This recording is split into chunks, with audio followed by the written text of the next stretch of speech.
3 in the morning looks different when you can't sleep. When you can't walk. The sound of wheels scraping against hardwood echoed through the massive penthouse as Cha Du-woo pushed himself toward the bathroom. Sweat beaded on his forehead, pain shooting through his useless legs. Not that he could feel them, not anymore. But the phantom pain? That was there. Always there. His hand trembled as he reached for the orange pill bottle on the marble counter. Too high. Who had put it there? Right. No one. There was no one left. His fingers stretched, muscles straining. Almost, there. The bottle tipped, tumbled, crashed to the floor.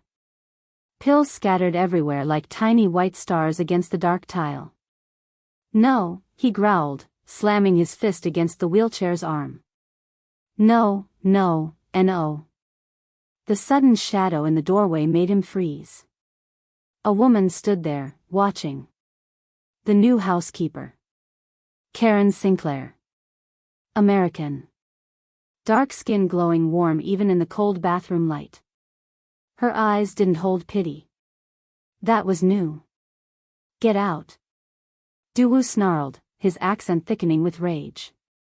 Instead, she stepped forward, kneeling to gather the scattered pills. Her movements were calm, unhurried. You have two choices, Mr. Cha, she said, her voice steady as a heartbeat. Accept my help or die alone. She looked up, meeting his glare. Your wife already made her choice. In the silence that followed, something shifted between them. Something neither was prepared for. Okay, I know what you're thinking right now. How did this powerful man end up here? And who is this brave woman standing up to him? Trust me, this story is going to grab your heart and not let go. If you're into stories about loyalty when the world turns its back, about finding strength in your darkest hour, you're in the perfect place. Take 2 seconds to smash that subscribe button and let me know in the comments where you're watching from. Done? Perfect. 3 months earlier, Cha Du-woo was untouchable. Mr. Cha, the contracts are ready for your signature. The nervous young executive bowed slightly, placing the leather portfolio on the gleaming desk. Du-woo didn't immediately respond. The floor-to-ceiling windows of his office showcased Seoul sprawling below like a glittering carpet. His empire. Not official, of course. On paper, he was merely a successful businessman with interests in shipping, real estate, and technology. The other aspects of his organization remained carefully shadowed. Is Jin-ho waiting? Du-woo finally asked, his voice soft yet somehow filling the room. Yes, sir. In the outer office with your wife. Du-woo nodded once, a dismissal the executive quickly obeyed. At 43, Cha Du-woo carried his power like a second skin. Tall for a Korean man, broad-shouldered, with eyes that could charm or terrify depending on his mood. He'd risen from nothing, the son of a fish seller who'd clawed his way to the top through brilliance, determination, and when necessary, calculated ruthlessness. He signed the contracts without reading them. His lawyers and Baek Jin-ho, his right-hand man for 15 years, would have vetted everything. Trust was a luxury few in his position could afford, but Jin-ho had earned it. The office door opened without a knock. Only one person dared. Min-young glided in, all silk and perfume, her beauty as calculated as a military strategy. 7 years his junior and his wife of 3 years, she was the perfect accessory for a man of his standing. The car is waiting, husband, she said, her red lips curving into a smile that never quite reached her eyes. You don't want to be late for dinner with the trade minister. Du-woo checked his watch, a Swiss timepiece worth more than most people's yearly salary. Has security cleared the route? Of course. She approached, straightening his already perfect tie. Jin-ho arranged everything personally. Then let's not keep the minister waiting. The transition from office to armored Mercedes was seamless, security personnel clearing paths, doors opening before he reached them, the world bending to accommodate his presence. Min-young's hand rested lightly on his arm, her diamond bracelet catching the light. A perfect couple. A perfect image. "You're quiet tonight," she observed as the car pulled away from the curb. "Thinking about the Incheon project," he replied, watching the city lights blur past the bulletproof glass. "Always working." Her smile seemed genuine this time. "That's why you're the dragon of Seoul. Always watching over your territory." He didn't notice her check her phone. Didn't see the text message that simply read, "Now." The world exploded. Later, he would remember fragments. The driver shouting. Glass shattering. The car spinning. The staccato rhythm of bullets tearing through metal.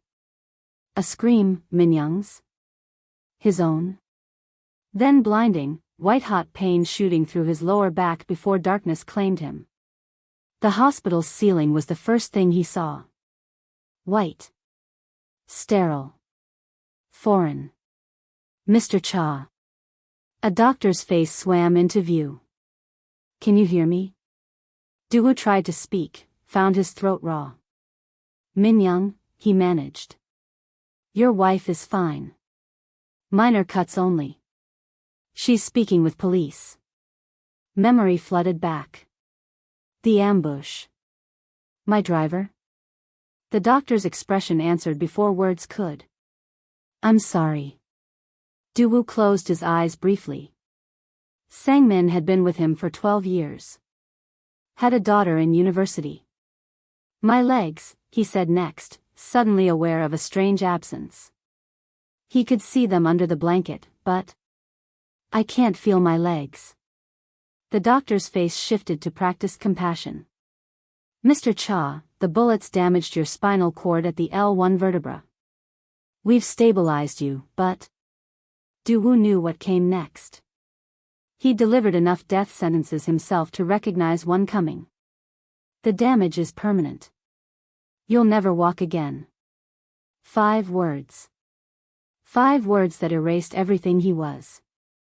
A rustle of expensive fabric announced Min-young's arrival. Her face was a perfect mask of wifely concern, tears threatening but carefully not falling to preserve her makeup. "Oh, husband," she whispered, taking his hand. "Thank goodness you're alive." But something flickered in her eyes as they traveled down to his legs. Something that wasn't sorrow. Something closer to satisfaction? No. He was imagining things. The medication. The trauma. "The police think it was the Taiwanese," she said, squeezing his hand. "Or maybe the Jang family retaliating for that shipping contract." Doo-woo watched her face carefully. "Call Jin-ho. Tell him to come immediately." "Of course. I'll step outside." She pressed a kiss to his forehead, the gesture feeling performative. "I'll take care of everything while you recover." As Min-young's heels clicked down the hospital corridor, she didn't notice the woman mopping the floor. Didn't see how the woman's hands stilled on the mop handle, her dark eyes watchful. Karen Sinclair had been working at the private hospital for just 2 weeks, a temporary position while she established herself in Seoul. The employment agency had placed her there until something more permanent came along. She'd learned to make herself invisible in spaces like this, where the wealthy and powerful didn't see service workers. Min-young stepped around the corner, her voice dropping to a whisper as she made a phone call. It worked, but he survived. "The paralysis is permanent though." A pause. "Yes. I can access everything now." Karen kept mopping, her movements slow and deliberate. Her face revealed nothing, but her mind was racing. She'd been briefed about the important patient in room 301, some kind of business tycoon. The kind of man with power, with enemies. And apparently, with a wife who had orchestrated his downfall. Min-young ended her call, turning suddenly. For a brief moment, her eyes locked with Karen's. Karen quickly looked away, focusing intently on an imaginary spot on the floor. But it was too late. She had heard everything. And worse, Min-young knew it. The mountain estate looked the same. That was the crueler part. The same immaculate gardens. The same marble steps leading to double oak doors. The same security guards who now avoided eye contact as the ramp was positioned for his wheelchair. Home. Except nothing would ever be the same again. The doctor said to keep the bandages clean, the hospital aide explained to Min-young as they approached the entrance. He'll need help with. We have staff, Min-young interrupted, her smile tight. Thank you for your assistance. Cha Du-woo said nothing as they wheeled him inside. The grand foyer with its soaring ceiling and crystal chandelier now felt like a museum he was visiting rather than his castle. His eyes traced the staircase, now an impossible mountain. I've had your office moved to the first floor, Min-young said, scrolling through her phone. The west guest room has been converted to a bedroom for you. It has the necessary accommodations. Necessary accommodations. Like he was a problem to solve rather than her husband. Where are you sleeping? He asked, his voice still rough from weeks of disuse. I've kept our room upstairs. You understand. She didn't meet his eyes. The noise of the medical equipment would disturb my sleep. And you'll have help through the night. Help. The word burned like acid. Jin-ho. Has he called? Du-woo asked as the driver pushed his chair toward what was now his bedroom. He's been busy handling the organization, Min-young replied. I'll let him know you're asking for him. The bedroom was spacious but felt clinical. Hospital bed. Rails. A bathroom with metal grab bars that made his stomach turn. Everything screamed invalid. I need to freshen up for the board meeting, Min-young said, already backing toward the door.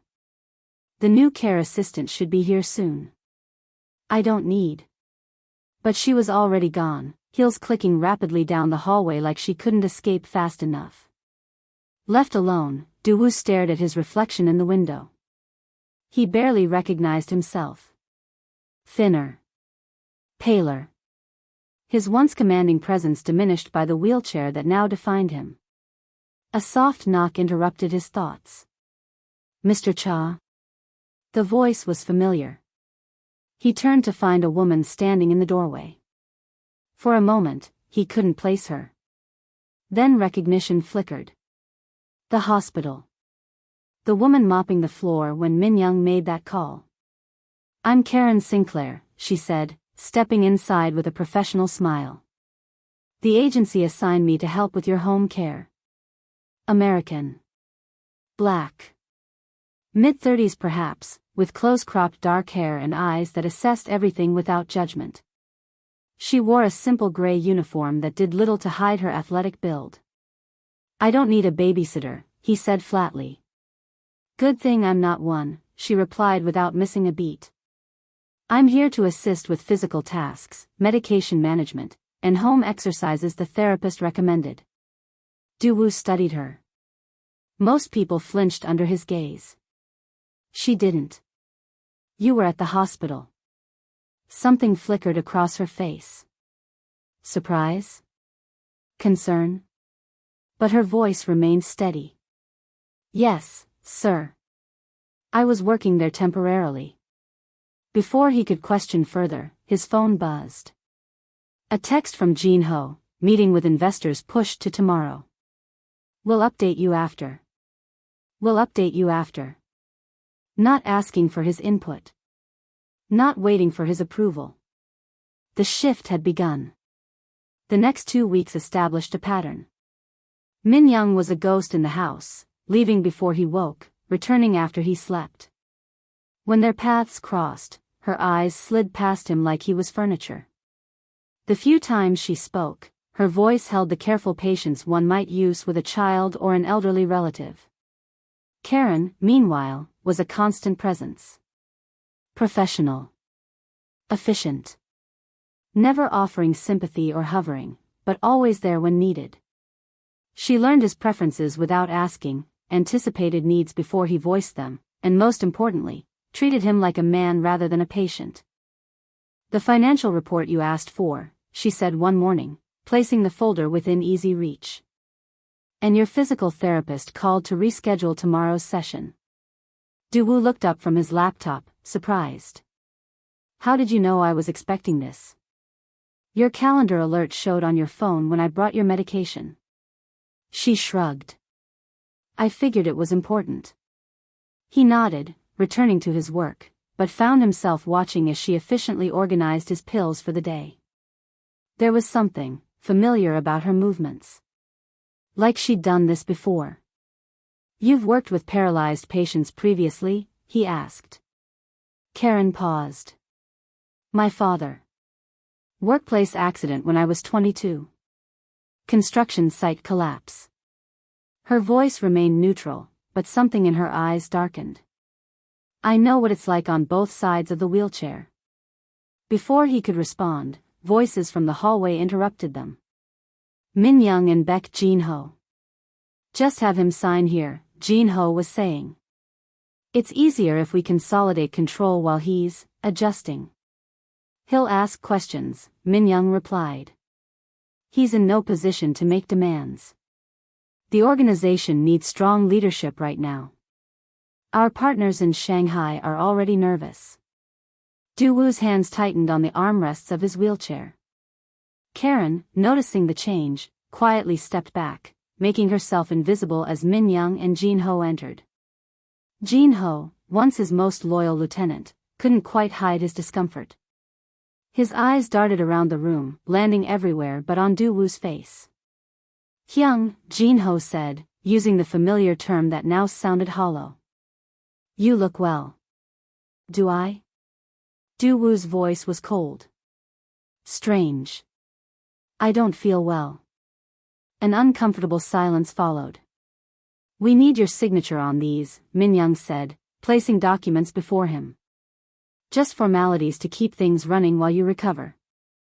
Duwoo didn't touch the papers. Things are running without me now?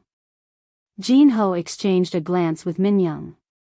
The organization can't appear weak, Hyung. We're protecting what you built. By cutting me out of it. By giving you time to heal, Min Young corrected, her tone sharpening. Sign the papers, Duwoo. Don't be difficult. In the corner of his eye, Duwoo noticed Karen quietly folding laundry, her back to them but her head slightly tilted. Listening. He signed. Not because he trusted them, but because he needed time. Time to understand what game they were playing. After they left, Karen approached with his tea. They're lying to you, she said simply, placing the cup by his hand. Duwoo looked up, surprised by her directness. That's a dangerous observation. Most true things are. Her eyes met his, unflinching. I overheard your wife on the phone at the hospital. The day you were brought in. His heart rate accelerated. What did she say? It worked, but he survived. The paralysis is permanent though. Yes, I can access everything now. Karen's voice was soft but clear. I'm telling you because I believe everyone deserves to know when they're being betrayed. Duwoo stared at her, mind racing through implications. The ambush. Min Young's strange behavior. Jin Ho's sudden authority. Why tell me this? He finally asked. You're putting yourself at risk. Karen's expression remained steady. My father always said character is what you do when no one's watching. But it's also what you do when someone's vulnerable. She straightened. I should finish preparing your lunch. As she walked away, Duwoo realized he was seeing her, really seeing her, for the first time. The final betrayal came 3 weeks after his return home. Duwoo had just taken his evening medication when Min Young entered his room without knocking. She wore a black evening dress, diamonds at her throat, perfumed and perfect. I need you to sign these, she said, placing more documents beside him. It's the power of attorney we discussed. We never discussed a power of attorney, Duwoo said, the word slightly slurred.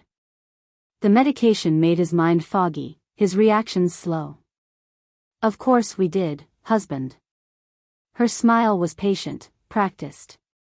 You agreed it would be easier with your condition.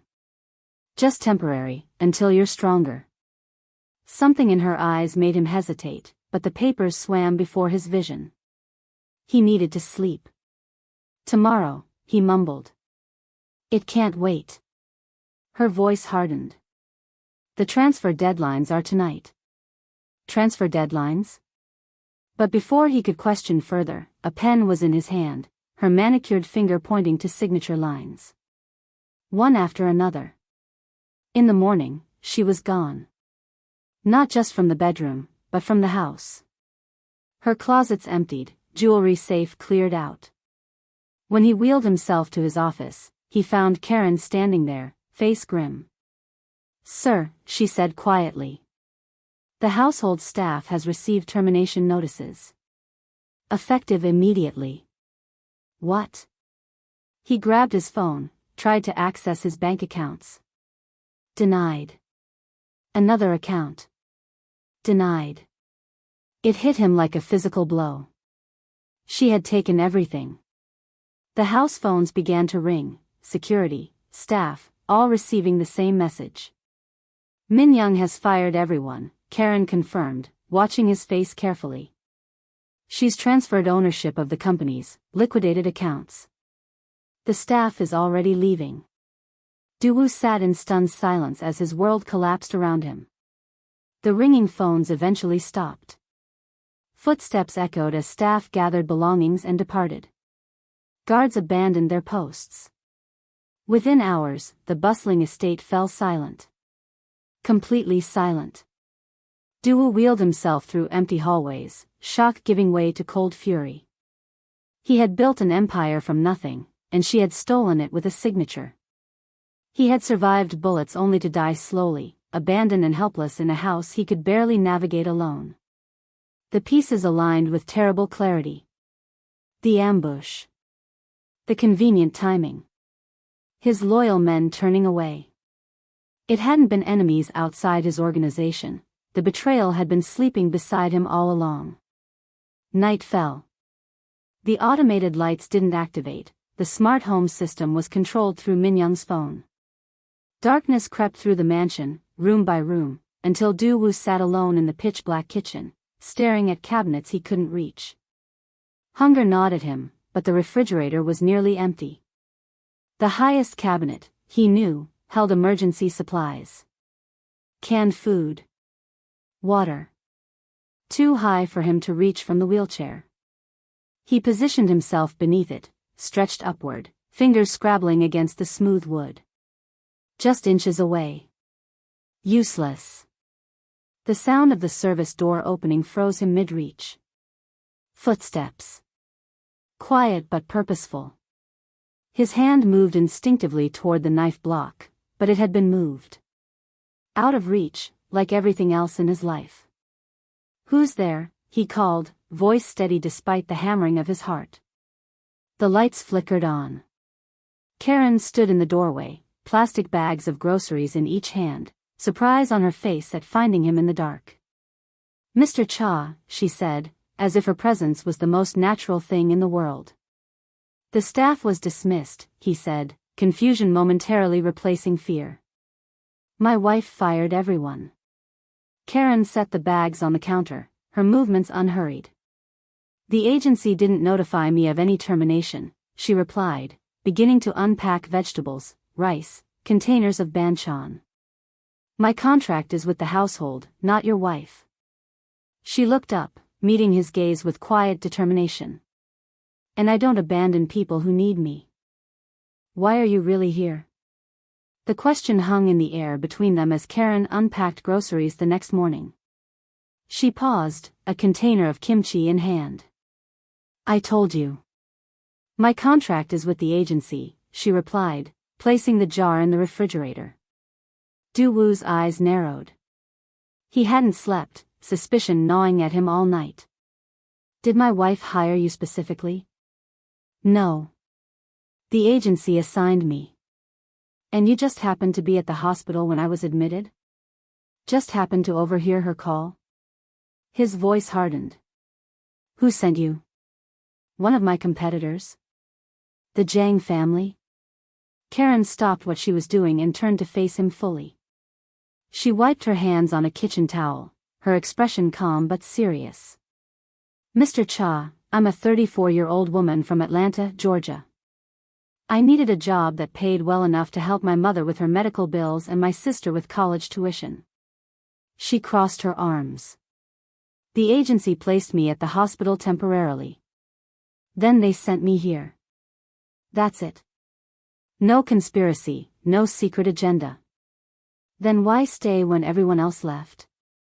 When there's no guarantee you'll be paid? Karen sighed. Because I've seen this movie before. My father was a construction foreman. Scaffolding collapsed. Spinal injury. Her voice remained steady but something flickered in her eyes. Everyone walked away. Insurance company, his boss, even some friends. My mom worked double shifts to keep us afloat. She resumed unpacking groceries. So no, I'm not walking away from someone who can't even reach their own cabinets. Not how I was raised. Duwoo studied her, searching for deception. Found none. I don't need your pity. Good, she replied simply. Because I'm not offering any. The first few days established a tense rhythm. Duwoo refused help whenever possible, gritting his teeth through tasks that now took 5 times longer than before. Karen kept her distance, respecting his pride while silently noting the struggles. On the third morning, Duwoo wheeled himself into the kitchen to find something different. The cabinets had been rearranged. Plates, cups, essential foods now occupied the lower shelves. What did you do? He demanded when Karen entered. Made things accessible, she answered, starting the coffee maker. The higher cabinets store things you don't need daily. You had no right to change my house. You had no ability to use your house, she countered. Would you prefer I stand around watching you struggle 3 times a day? Duwoo opened his mouth to argue, then closed it. She was right, though he'd never admit it. Instead, he changed the subject. I need to access my computer. The one in my office. The office upstairs? He nodded stiffly. Karen considered him. We have 2 options. I can bring the computer down, or I can help you upstairs. The thought of being carried made his jaw clench. Bring it down. Later that day, he found his laptop set up in the downstairs study, along with his preferred desk chair positioned for easy transfer from the wheelchair. She had thought of everything, power cords arranged to avoid wheels, desk height adjusted, even his reference books within reach. He worked silently for hours, trying to trace where Minyoung had hidden his assets. Every account emptied. Every business transferred. Properties remortgaged. It was a masterclass in theft, executed with surgical precision. When Karen brought lunch, he didn't look up. Not hungry. You haven't eaten since yesterday. I said I'm not. His stomach betrayed him with an audible growl. Karen set the tray down anyway. It'll be here when you change your mind. The aroma hit him a moment later. Doenjang jjigae. Soybean paste stew. His favorite comfort food, one his mother had made when he was a child.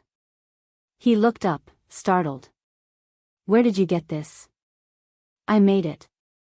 She shrugged. Watched some YouTube tutorials. Suspicious, Duwoo took a small bite. The flavor wasn't quite right, a little too much garlic, not enough anchovy. But it was close enough to transport him instantly to his childhood, before he became the dragon of Seoul. Before power and fear defined him. It's acceptable, he said, taking another bite. Karen's mouth twitched in what might have been a smile. High praise. That night, the inevitable happened. What doctors had warned about but Duwoo had refused to acknowledge. His body betrayed him in the most humiliating way possible. He woke to wet sheets, the catheter he'd stubbornly refused having failed during his sleep.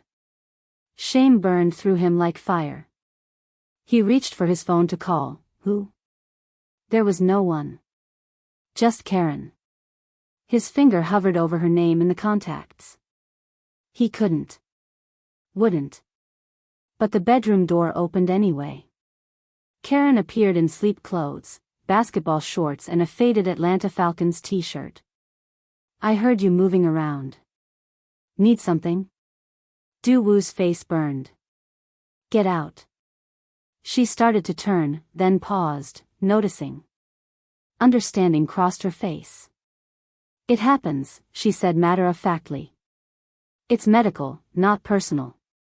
I said get out, he snarled, humiliation turning to rage. Karen didn't flinch. Mr. Cha, you have two options. Let me help you change, or sit in it until morning. Your choice, but only one makes medical sense. The standoff lasted 10 seconds. 20. Finally, Du-Woo looked away, defeat in every line of his body. Fine. What followed should have been the ultimate degradation. Instead, Karen's clinical efficiency and complete lack of disgust or pity somehow made it bearable. She helped him transfer to the shower chair, turned on the water, and handed him soap. Call when you're done. I'll change the sheets. When he emerged, the bed was fresh, clean clothes laid out, and most importantly, a proper catheter kit waiting. I was a home health aide while studying, she explained. I know how to do this properly if you'll let me show you. That night marked a turning point. Not trust, not yet. But a reluctant acknowledgement that he needed help. And that Karen Sinclair might be the only person left in the world willing to give it without using it against him. By the end of the week, Du-Woo had confirmed what he already suspected. Min-young hadn't acted alone. His entire inner circle, men he protected, enriched, trusted, had helped her dismantle his empire. Only his house remained, and only because it was difficult to liquidate quickly. His phone, once constantly buzzing with messages, now silent. Calls went unreturned. Emails unanswered. Your 10 o'clock appointment cancelled, Karen informed him, placing his morning medication beside his tea. Who was it? He asked, though he already knew the answer. Park Sung-min. His attorney for 12 years. Another rat deserting the sinking ship. Very well. Karen hesitated, then said, there was a call earlier. From someone named Mr. Lee. Said he was your accountant. Du-Woo's head snapped up. Lee Min-ho called here? When? Around 7. Said he needed to speak with you urgently about offshore matters.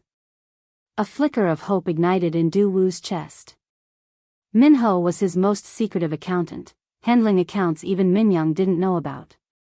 If he was calling. The house phone rang, interrupting his thoughts. Karen answered, her expression darkening as she listened.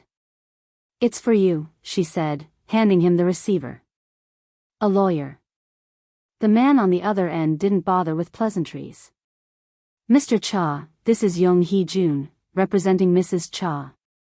There are remaining documents requiring your signature to complete the asset transfer.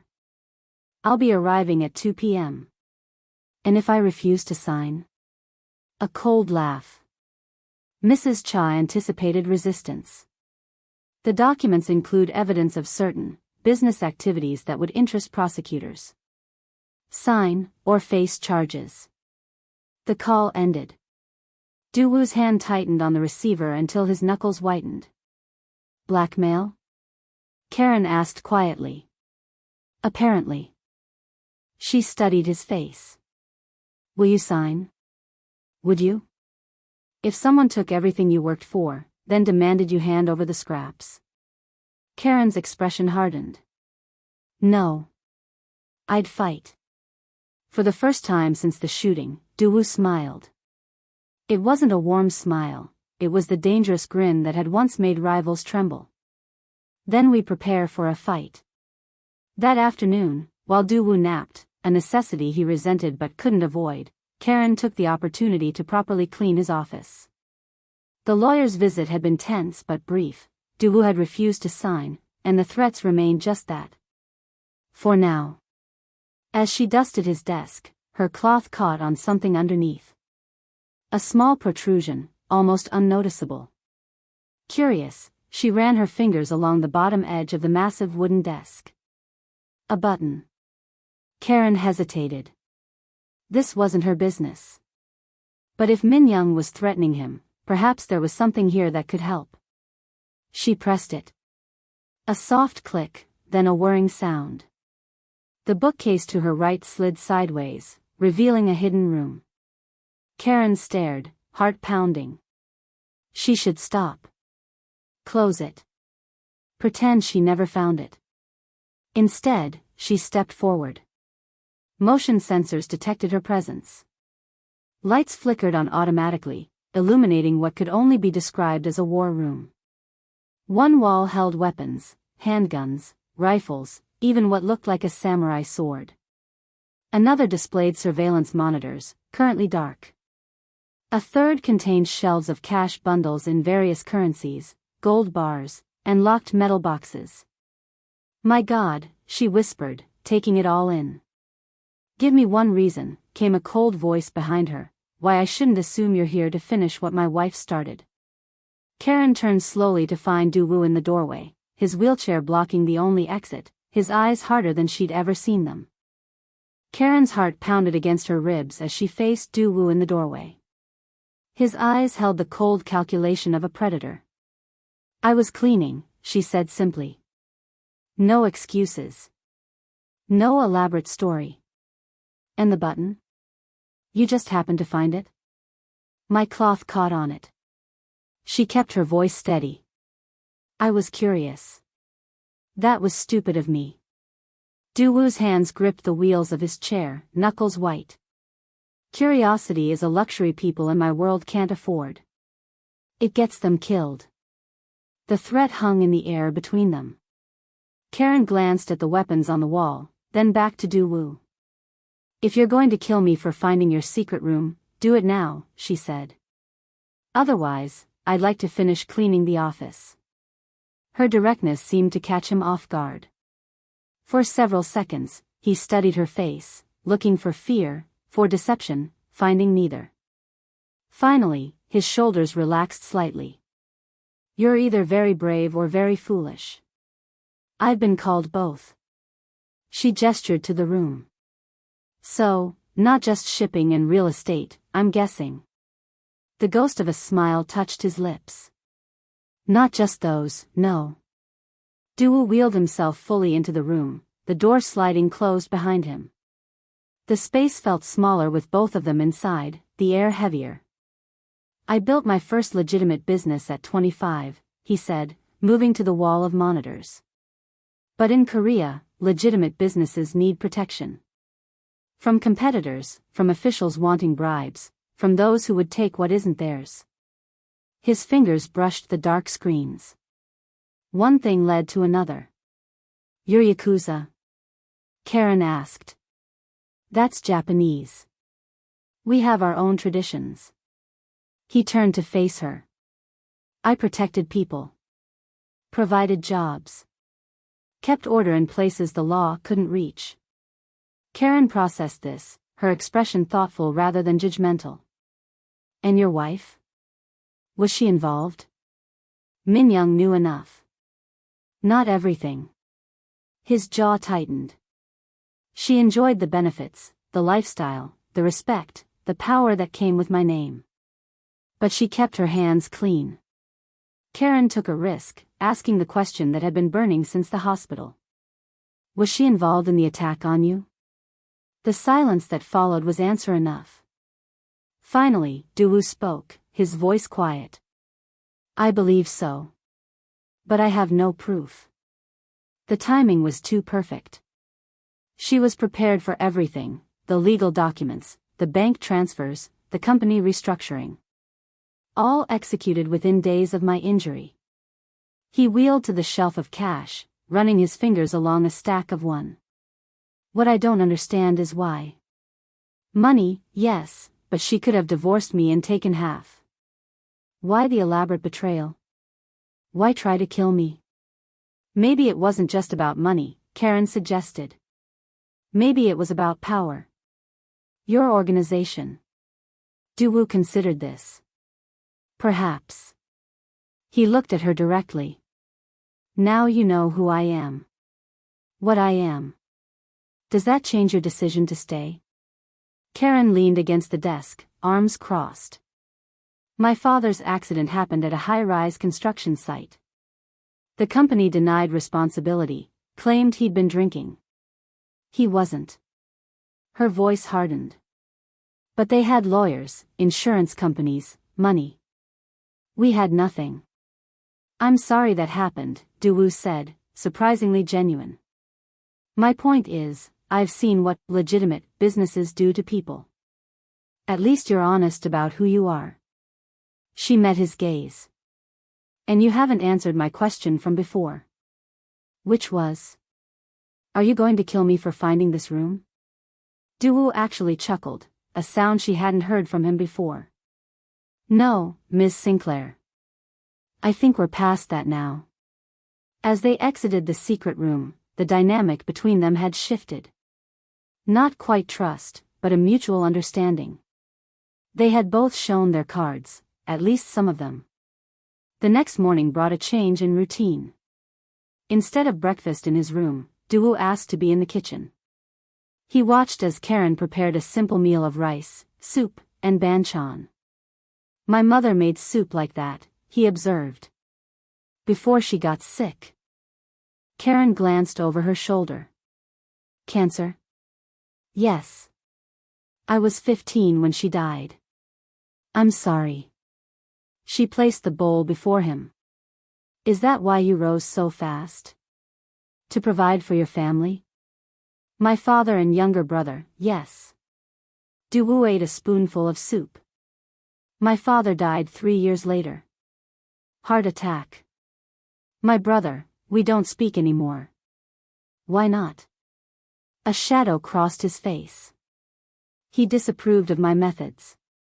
Said I dishonored our parents' memory. Karen sat across from him with her own bowl. But you protected him? Always. Paid for his education. His house. His children's futures. Daewoo's voice turned bitter. He takes my money but won't take my calls. Families are complicated, Karen said.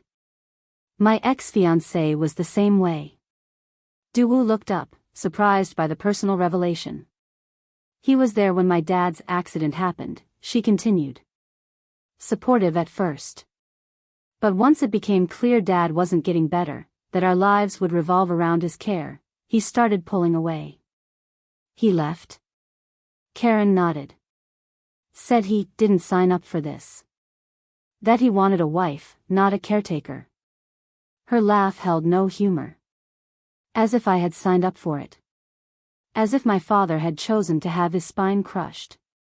Daewoo was quiet for a moment. You stayed with your father.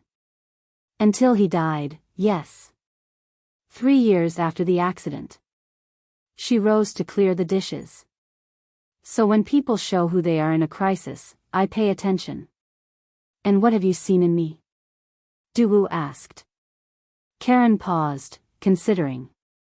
Someone who's angry. Hurt. Dangerous, yes. But also, resilient. Before he could respond, the doorbell rang.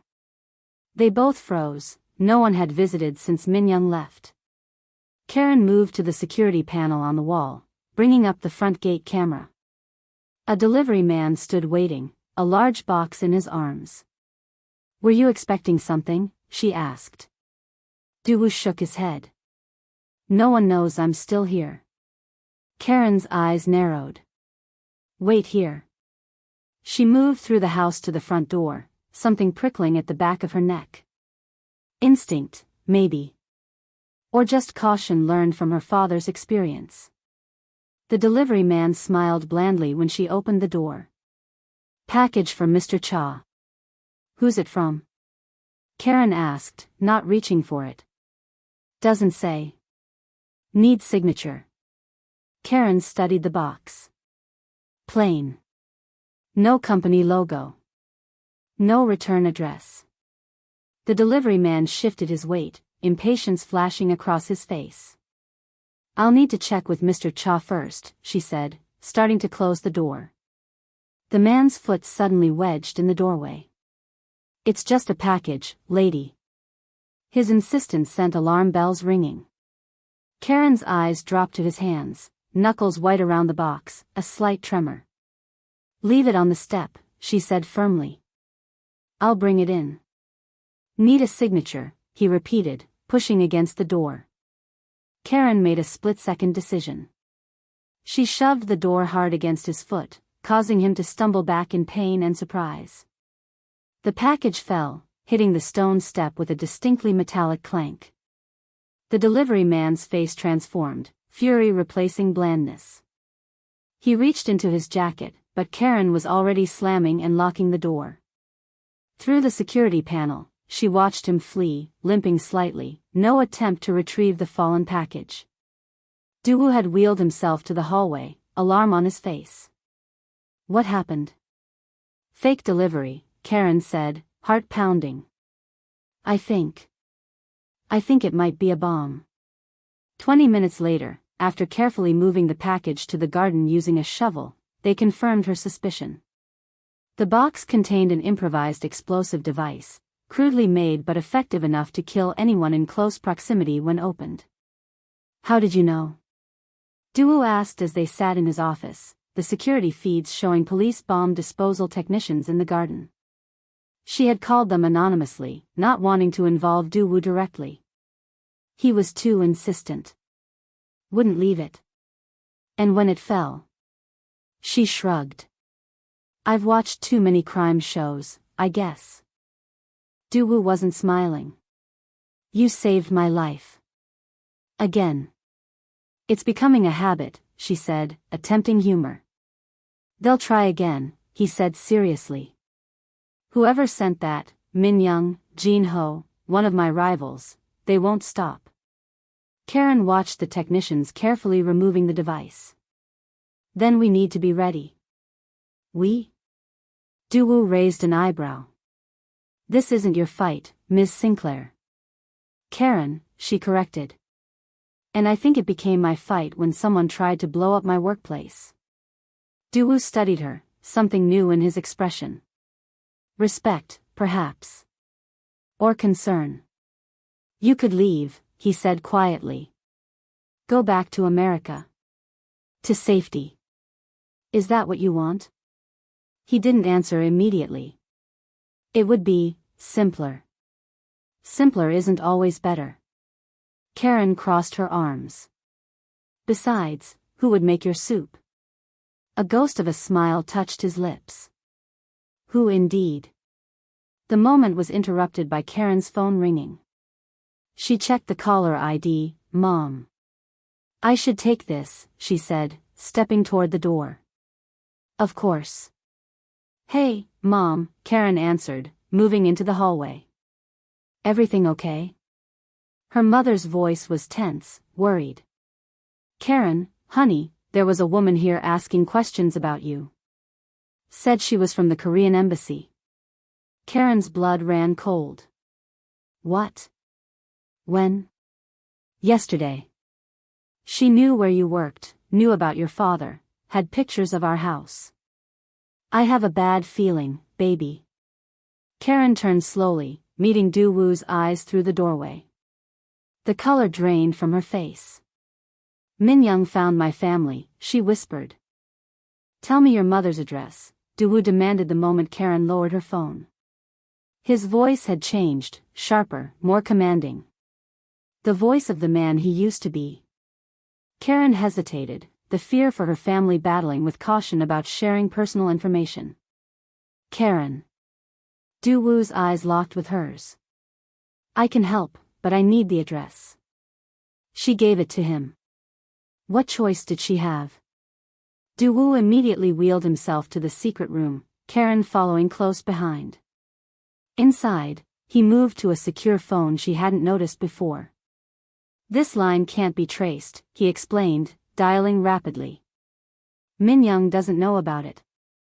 Karen watched in stunned silence as Du-woo spoke to someone named Jackson in fluent English, giving precise instructions about her family's protection.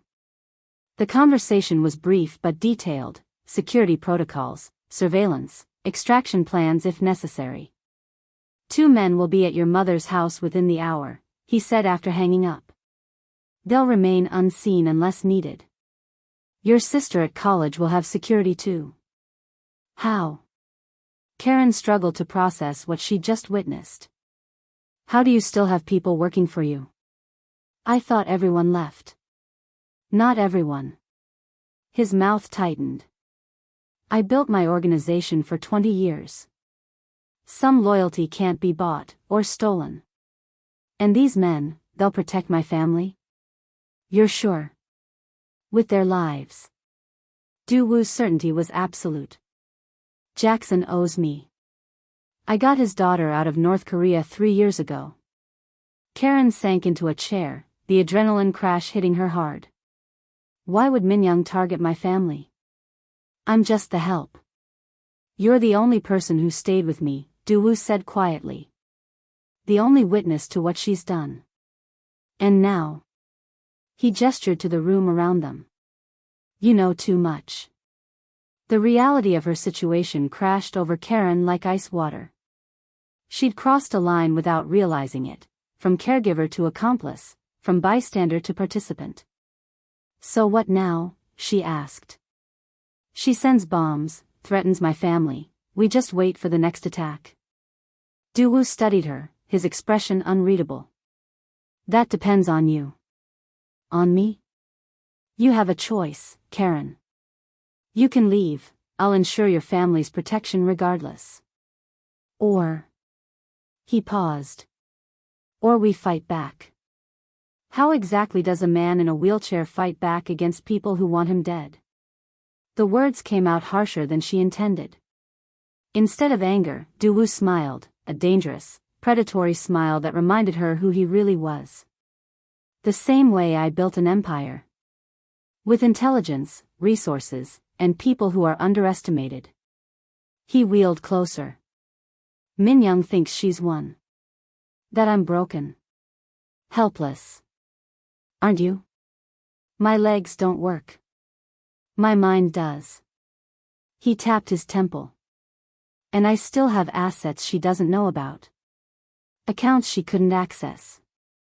People loyal to me, not her. Karen stood, pacing the small room. So you're proposing, what? That we team up? Take her down? I'm proposing a pact, Du-woo said. Mutual protection. I shield your family. You help me rebuild. Together, we make Minyoung regret her betrayal. Karen stopped pacing, facing him directly. If I do this, help you, I need to know everything. No more secrets. And no illegal activities. Some secrets protect you, Du-woo countered. And legality is complicated in my world. Not for me. Karen's voice hardened. I won't help you hurt people. I won't be part of that. For a long moment, Du-woo said nothing, the silent battle of wills filling the space between them. Finally, he nodded. I accept your terms. For now. He extended his hand. Partners? Karen looked at the offered hand, strong, capable despite his condition. The hand of a man who had ordered violence, who lived outside the law. But also the hand of the man who had just protected her family without hesitation. She took it. Partners. If this story of loyalty in the face of danger speaks to you, hit subscribe right now so you never miss an update. Smash that subscribe button and let me know in the comments where you're watching from. Now, back to our unlikely alliance. This is ridiculous, Du-woo grumbled the next morning, eyeing the equipment Karen had assembled in the home gym. It's not state-of-the-art, she admitted, but it'll work. Using supplies from around the house, Karen had created a makeshift physical therapy setup. Resistance bands tied to sturdy furniture. Hand weights fashioned from water bottles filled with sand. A padded mat on the floor for core exercises. I did physical therapy with my father for 3 years, she explained. The fancy equipment is nice, but unnecessary. Duwoo looked skeptical. And this will help, how? You need upper body strength. Core strength. Not just for daily activities, but for what's coming. Karen crossed her arms. Unless you plan to defeat Minyoung by running her over with your wheelchair? A reluctant smile tugged at his lips. Fair point. What followed was the first of many grueling sessions. Karen was a demanding trainer, pushing Duwoo through exercises that left him sweating and cursing in Korean. She ignored his complaints, noting with satisfaction the determination that replaced his initial resistance. Again, she instructed after he completed a set of modified pull-ups using the resistance bands. This is torture, he gasped, arms trembling. This is survival, she corrected. Your enemies think you're weak. Every rep makes that assumption more dangerous for them. By the 3rd day, their routine expanded. Mornings for physical training. Afternoons for strategic planning in the secret room. Duwoo began teaching Karen about his financial systems, the legitimate ones and the gray areas. This account, he said, pointing to figures on a secure laptop, Minyoung doesn't know about it. I established it through a shell corporation in Singapore. Karen studied the numbers. That's a lot of zeros. Emergency funds. I've always been cautious. Cautious enough to hide money from your wife, but not cautious enough to prevent her betrayal, Karen observed. Duwoo's jaw tightened, but he didn't deny it. I trusted her. A mistake I won't repeat. As the days passed, their partnership deepened.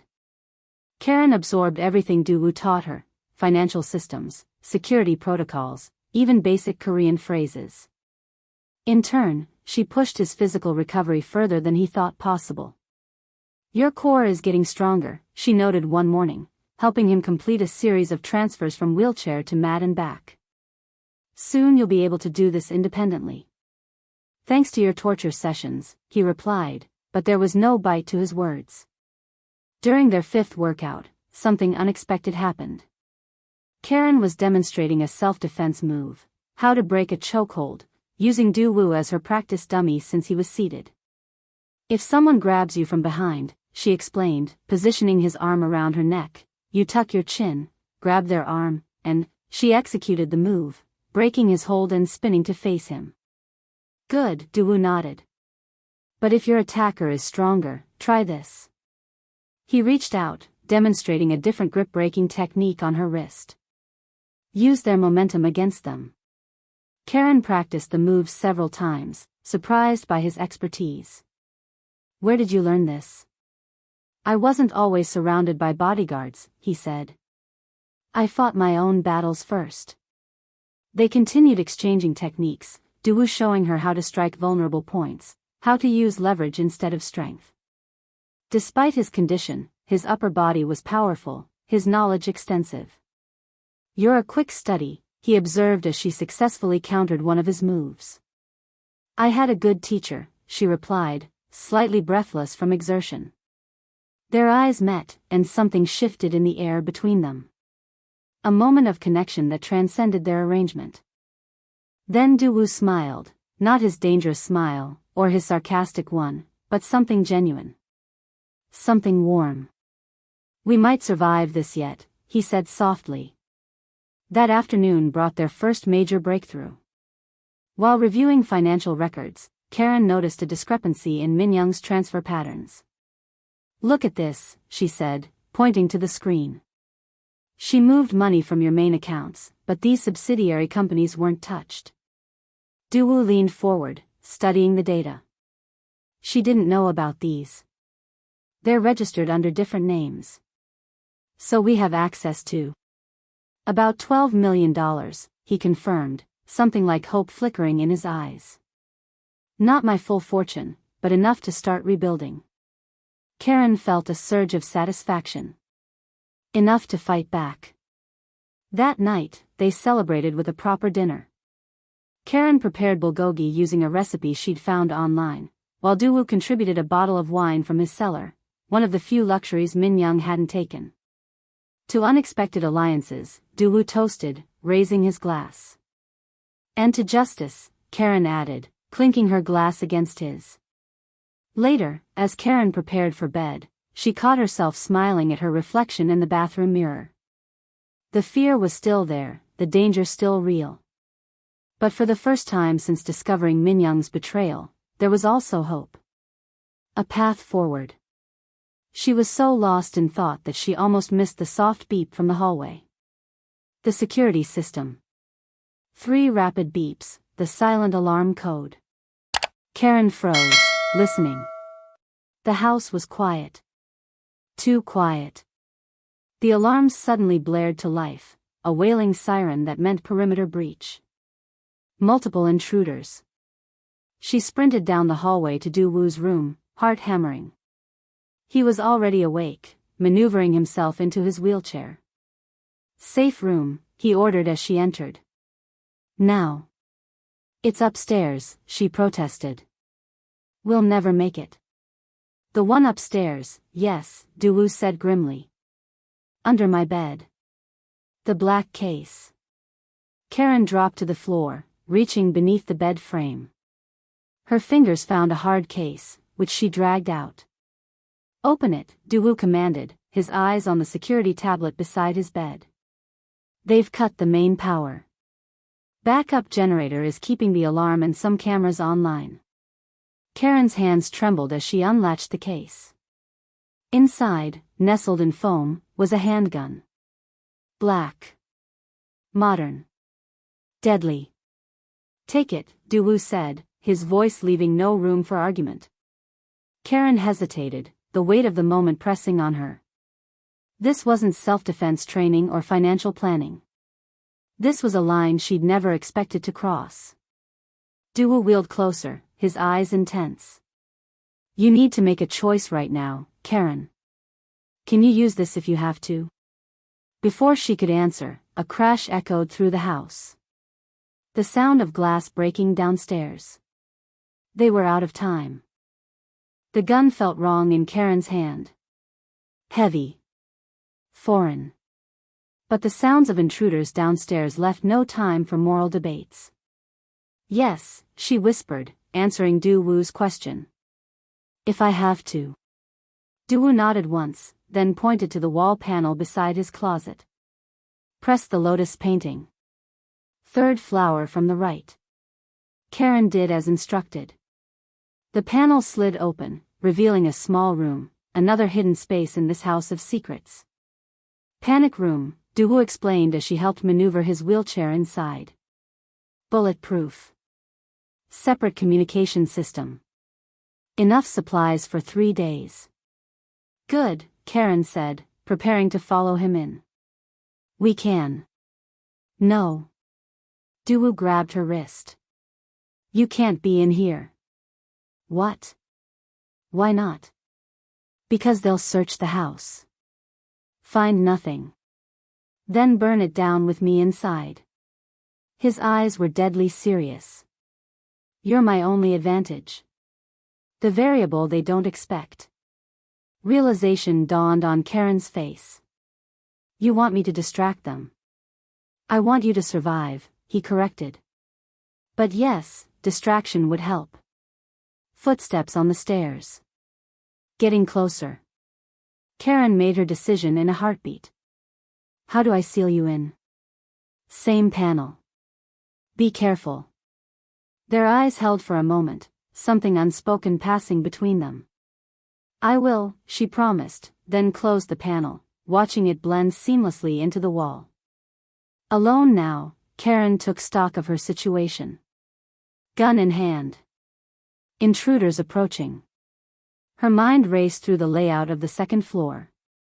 The master bedroom had a balcony. The guest room connected to a back staircase for staff. The linen closet had a laundry chute. Options. She had options. Slipping off her shoes, Karen moved silently to the hallway, keeping low. 3 men were climbing the stairs, dark clothes, face masks, guns visible. Check every room, one ordered in Korean accented English. Find Cha. Jin-ho wants confirmation. Jin-ho. Do-woo's former right-hand man. The betrayal ran deep. Karen retreated to the master bedroom, the one place they'd expect to find Do-woo. She made the bed creak deliberately, loud enough to hear, then slipped into the massive walk-in closet. Footsteps rushed toward the sound. In here, a voice called. Karen pressed herself behind a rack of Minyoung's abandoned designer clothes as two men burst into the bedroom. While they searched the obvious hiding spots, she inched toward the back of the closet, to the small door that connected to the adjoining bathroom. Nothing, one growled. Check the bathroom.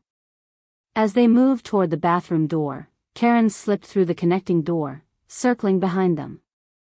Heart pounding, she eased back into the bedroom and out to the hallway. The third man was methodically checking rooms down the corridor, back turned to her.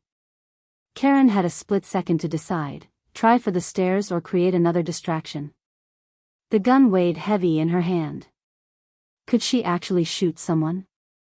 Instead, she grabbed a decorative vase from a hallway table and hurled it down the opposite end of the corridor. It shattered spectacularly. There. The man turned, running toward the sound. Karen used the opportunity to slip down the back staircase, emerging in the kitchen. She needed to draw them away from Do-woo's bedroom, keep them searching, buy time. In the kitchen, she quickly turned on the gas stove without lighting it. The subtle hiss of gas would take time to notice, but would eventually force evacuation. Not enough to explode, just enough to create confusion. Voices from the dining room. Coming closer. Karen ducked behind the massive refrigerator just as two of the intruders entered. Nothing upstairs, one reported into a radio. No sign of him. Keep searching, came the reply. He can't move without help. Someone's hiding him. They began methodically opening cabinets, checking pantries. Karen calculated her chances of reaching the garage unseen. Slim. Then inspiration struck. The wine cellar. It had a delivery entrance for suppliers, a half door that opened to the outside. As the men moved deeper into the pantry area, Karen slipped along the perimeter of the kitchen, staying in the shadows. 3 more steps to the cellar door. A floorboard creaked beneath her foot. Hey! One of the men spun around, gun raised. Karen didn't think. She ran, yanking open the cellar door and plunging down the stairs into darkness. Bullets splintered the wood where she'd been standing seconds before. The wine cellar was pitch black, but Karen had been down here before, fetching bottles for Do-woo. She navigated between racks by memory and touch, heading for the delivery door at the back. Flashlight beams cut through the darkness behind her. She's in here. Find her. Karen reached the small door, hands fumbling with the old-fashioned lock. It was stiff from disuse. Come on, she whispered desperately, fingers working the mechanism. Come on. The lock gave way just as flashlights illuminated her position. She shoved the door open and squeezed through the half-height opening, emerging into the side garden. Cold night air hit her face as she sprinted across the manicured lawn, heading for the tree line. Behind her, shouts and the beam of flashlights as her pursuers realized her escape route. Karen had nearly reached the trees when headlights swept the driveway. A car was approaching, more intruders? Her heart sank. She was trapped between the house and the newcomers. But instead of joining the search, the car skidded to a stop at the main entrance. An elderly Korean man emerged, followed by 4 younger men in suits. The older man barked orders, and his companions immediately drew weapons, moving with military precision toward the house. Karen watched from her hiding spot as the newcomers engaged the intruders. There was shouting, a brief exchange of gunfire, then silence. The elderly man remained by the car, scanning the grounds. Ms. Sinclair, he called out in accented English. Karen Sinclair. Do-woo sent me a distress signal. I am Park Sung-min. His friend. Karen hesitated, clutching the gun Du-woo had given her. Du-woo is in the panic room, the man continued. He needs your help to get out. The mechanism jams sometimes. This could be another trap. But something in the man's demeanor, the dignity, the concern, felt genuine. Decision made, Karen emerged from the shadows, gun raised. How do I know you're really his friend? The old man smiled slightly. Smart girl. Du-woo has a scar on his right shoulder. From a knife fight when he was 22. I was there. I stitched it myself. Karen lowered the gun slightly. That wasn't something Min-young would know to tell an imposter. The men who came here, she said. They were working for Jin-ho. Park nodded grimly. Jin-ho and Min-young are partners now. In business and otherwise. The final piece clicked into place. Not just betrayal, affair, conspiracy, coup. Let's get Du-woo, Karen said, moving toward the house. The aftermath of the attack transformed the quiet mansion into a command center. Park Sung-min's men, former military, Karen learned, secured the perimeter while Park himself examined the security system.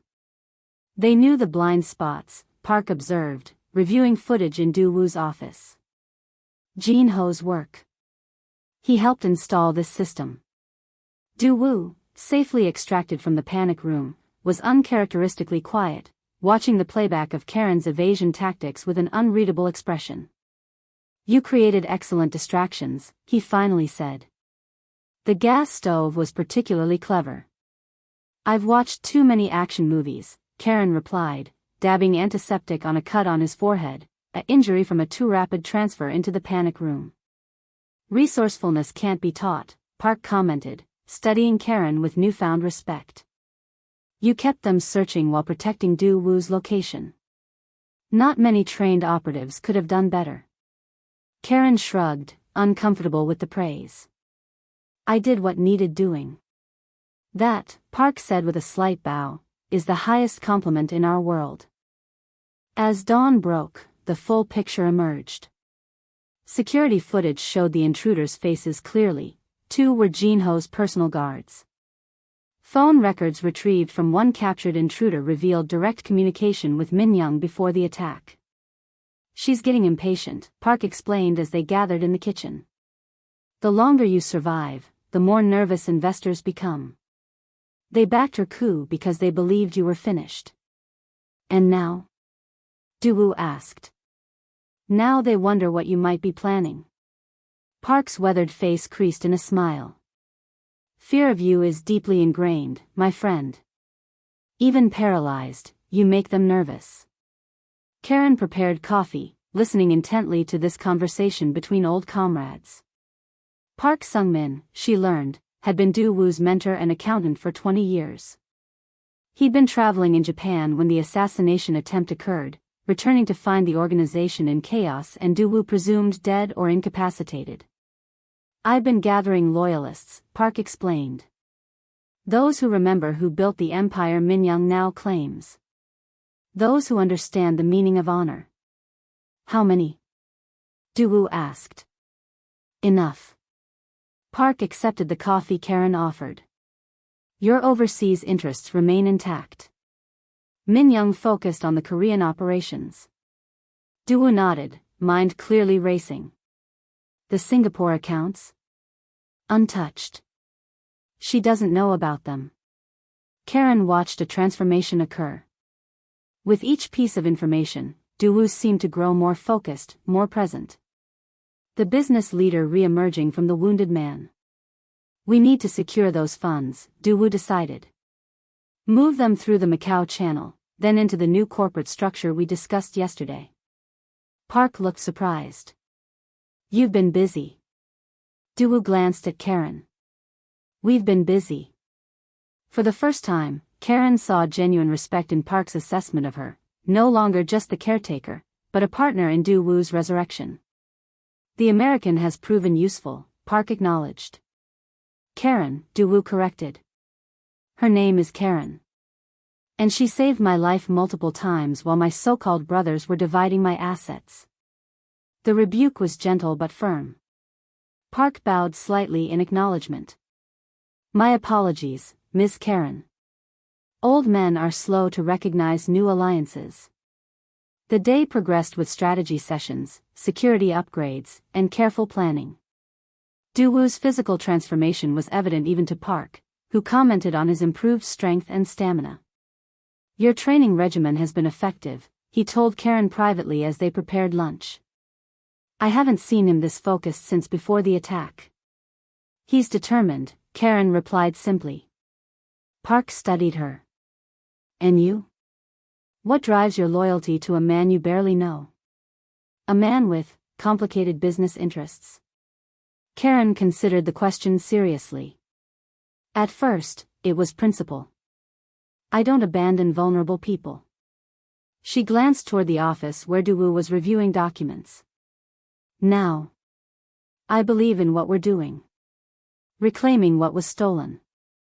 Justice, Park nodded. A powerful motivator. By evening, the immediate crisis had passed. Park's men established a security perimeter around the estate, with rotating shifts and enhanced surveillance.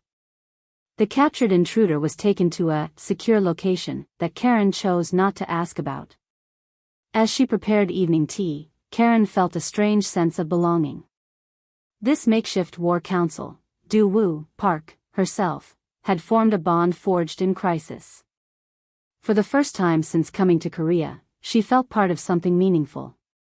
She gathered the tea tray and headed toward Duwoo's office, where he and Park were finalizing plans. Their voices drifted through the partially open door. The accounts in Singapore are still secure, Duwoo was saying. She doesn't know about them. Good, Park replied. That gives us operating capital. And the new corporate registrations are proceeding under the names we discussed. Karen was about to knock when Park's tone changed, becoming more cautious. And what about the woman? He asked quietly. Karen? Duwoo sounded surprised by the question. Park's voice lowered further. When this is over, she knows too much. What will you do with her then? Karen froze outside the door, tea tray in hand, heart suddenly pounding in her ears. The question echoed in the silence that followed. What would he do with her when this was over? The question hung in the air like a storm cloud. What would Duwoo do with Karen when this was over? She stood frozen outside the door, tea growing cold in her hands, waiting for his answer. Do with her? Duwoo's voice was dangerously quiet. You speak as if she's a problem to be solved. She knows names, accounts, operations, Park pressed gently. In our world. She is not in our world, Duwoo interrupted. She is under my protection. Permanently. Park sighed. Duwoo, I understand gratitude, but this isn't about gratitude. Duwoo's chair squeaked as he moved. Karen Sinclair stayed when everyone else left. She fought for me when my own blood betrayed me. She is not staff. Not an employee. She is. He paused, searching for the right word.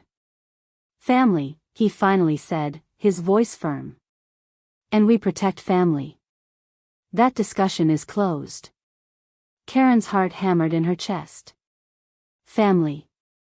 The word warmed something inside her that had been cold for a long time. Taking a deep breath, she deliberately rattled the teacups and pushed the door open. Tea, she announced, as if she'd heard nothing. But her eyes met Duwoo's, and something passed between them, an understanding, a question, an answer. Park glanced between them, his weathered face revealing nothing. But he accepted his teacup with a slight bow that seemed deeper than before. The next morning, Karen found Duwoo already awake in his office, reviewing security footage from the night before. We need to talk, she said without preamble. Duwoo looked up, studying her face. You heard Park's question. It wasn't a question. Karen nodded. And my answer? I heard that too. She closed the door behind her. But I need to be clear about something. Duwoo gestured to the chair across from him. Please. Karen sat, gathering her thoughts. I appreciate that you consider me family. But I need to know where I stand. Not just your intentions, but my position in all of this. What do you mean?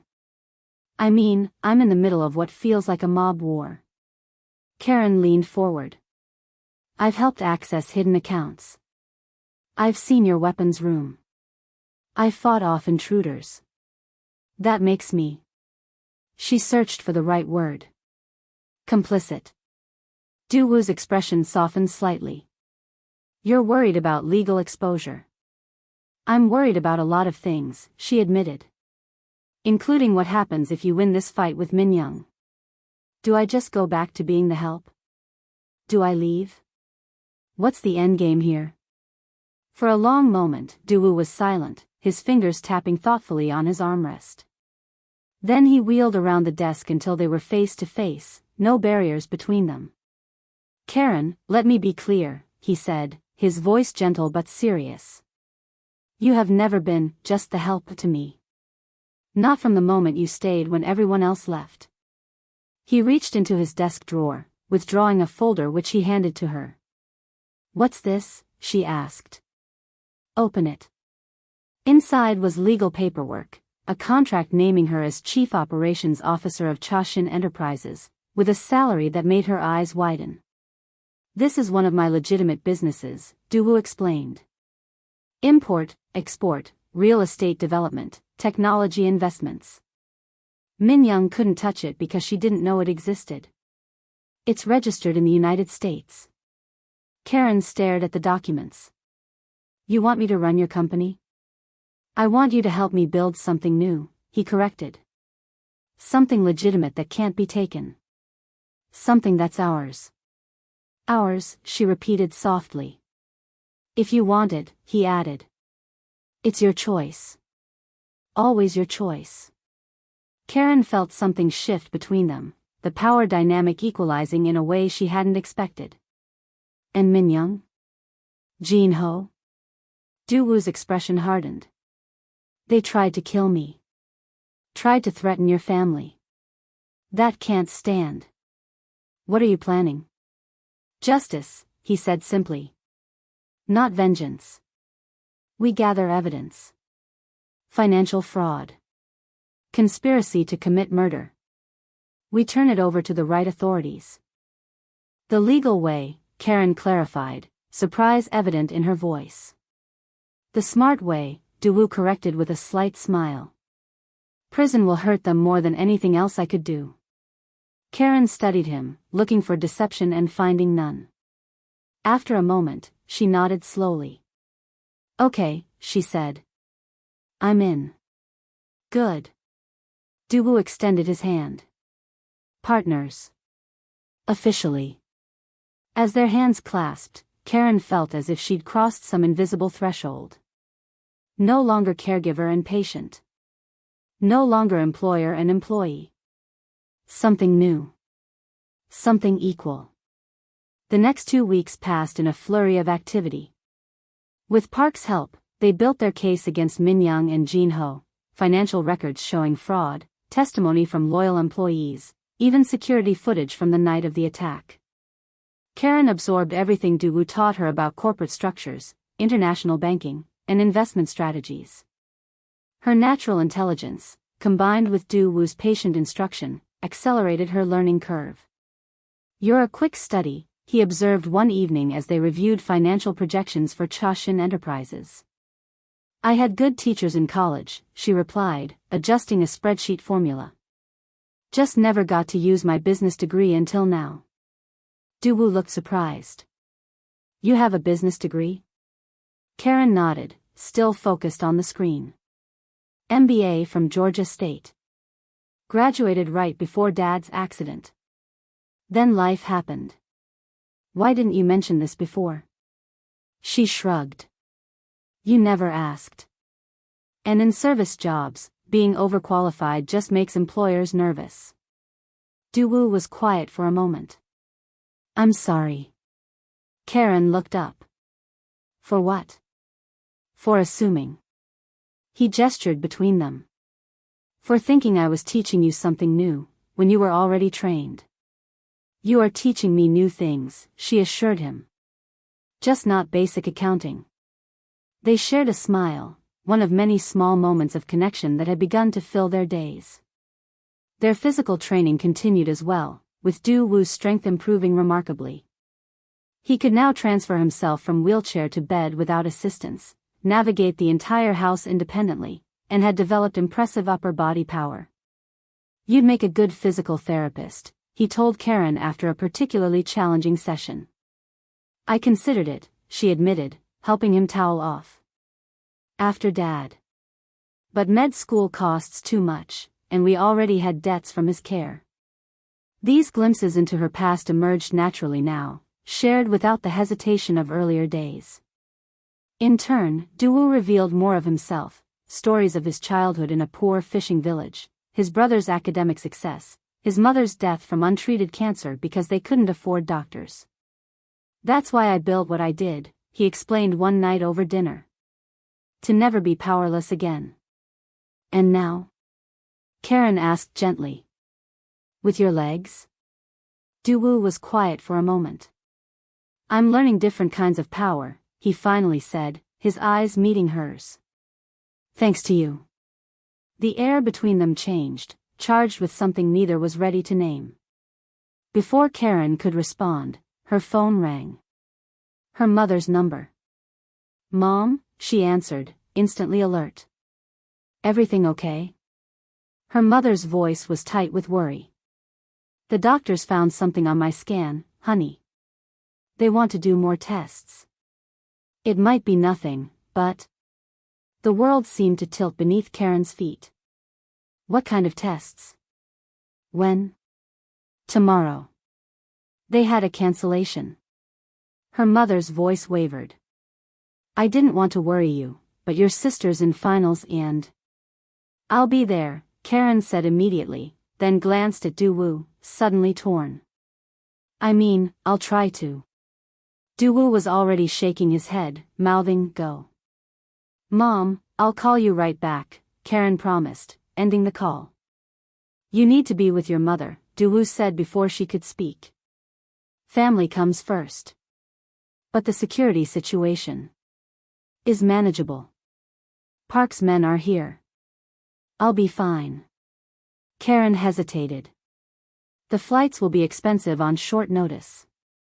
Take the company jet, Duwu said simply. It's fueled and ready at Incheon. I'll make a call. You have a private jet? Karen blinked. Chashin Enterprises has a jet, he corrected with a small smile. And its COO needs to return home for a family emergency. 3 hours later, Karen found herself on the steps of a sleek Gulfstream, overnight bag in hand. Everything had happened so quickly, Duwu's efficient arrangements, the car waiting to take her to the airport, security escorts. I feel like I'm abandoning you, she admitted as Duwu accompanied her to the car.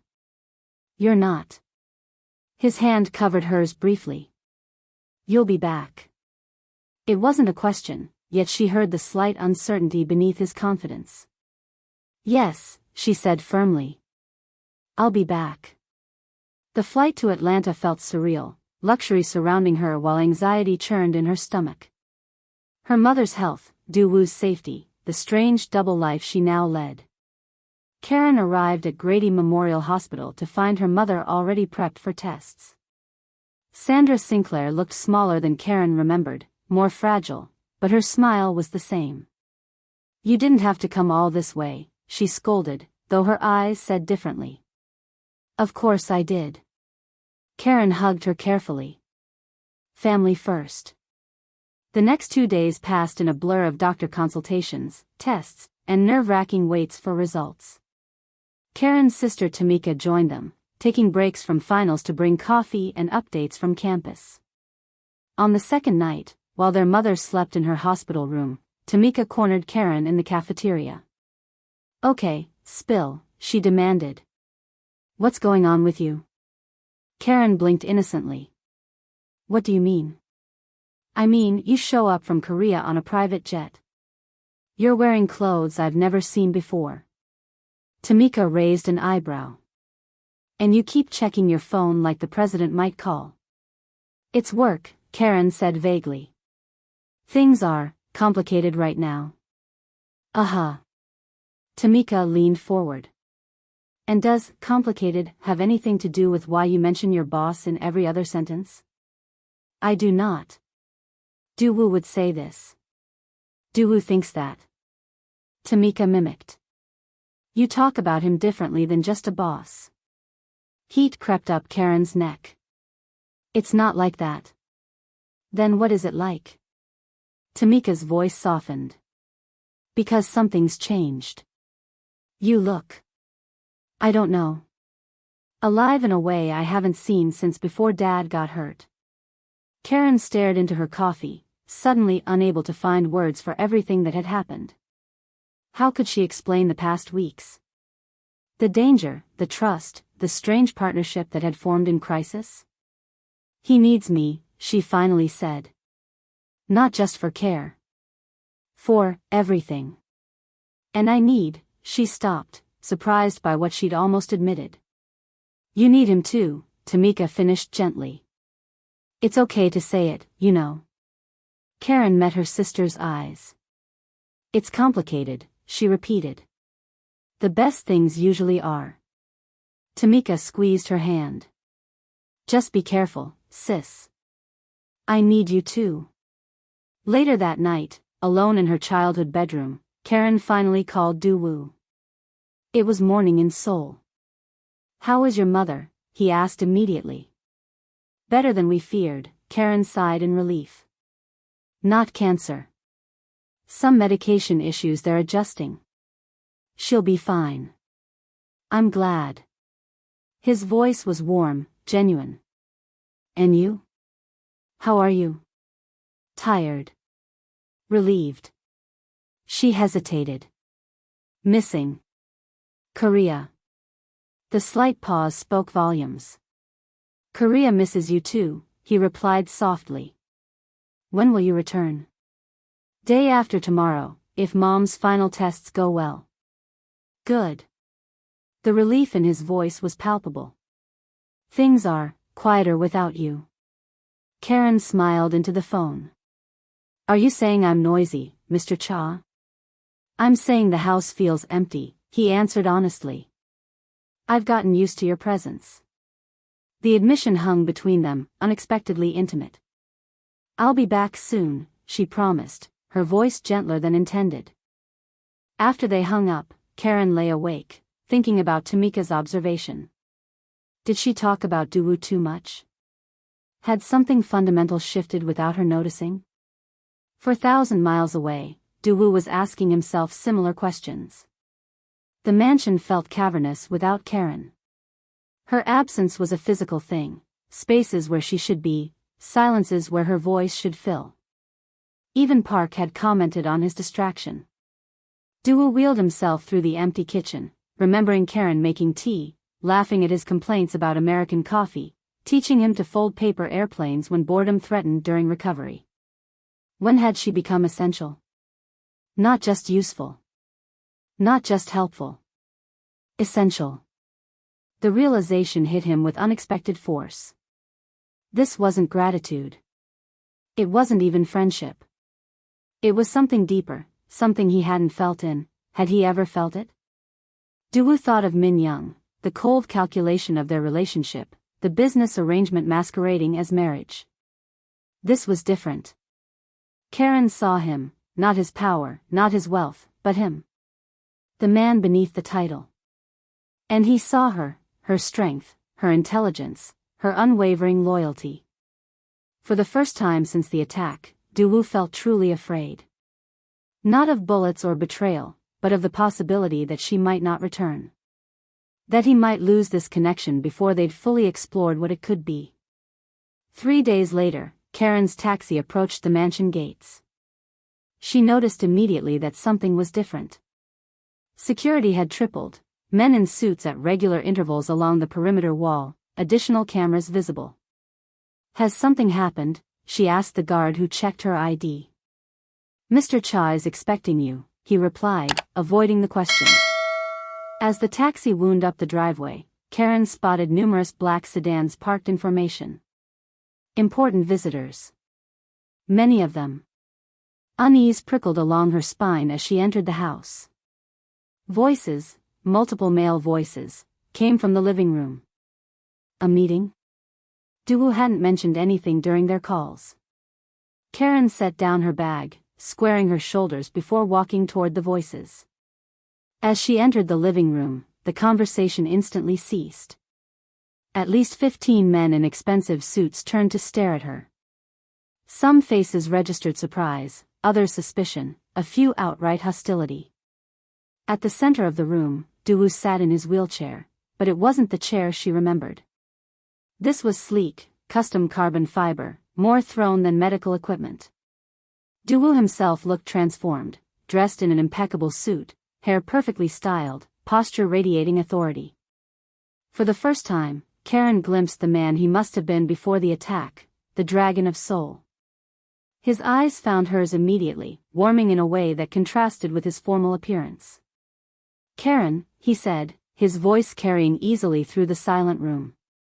Welcome home. Home. The words settled around her like a comfortable weight. Before she could respond, Duwoo addressed the assembled men. Gentlemen, this is Karen Sinclair.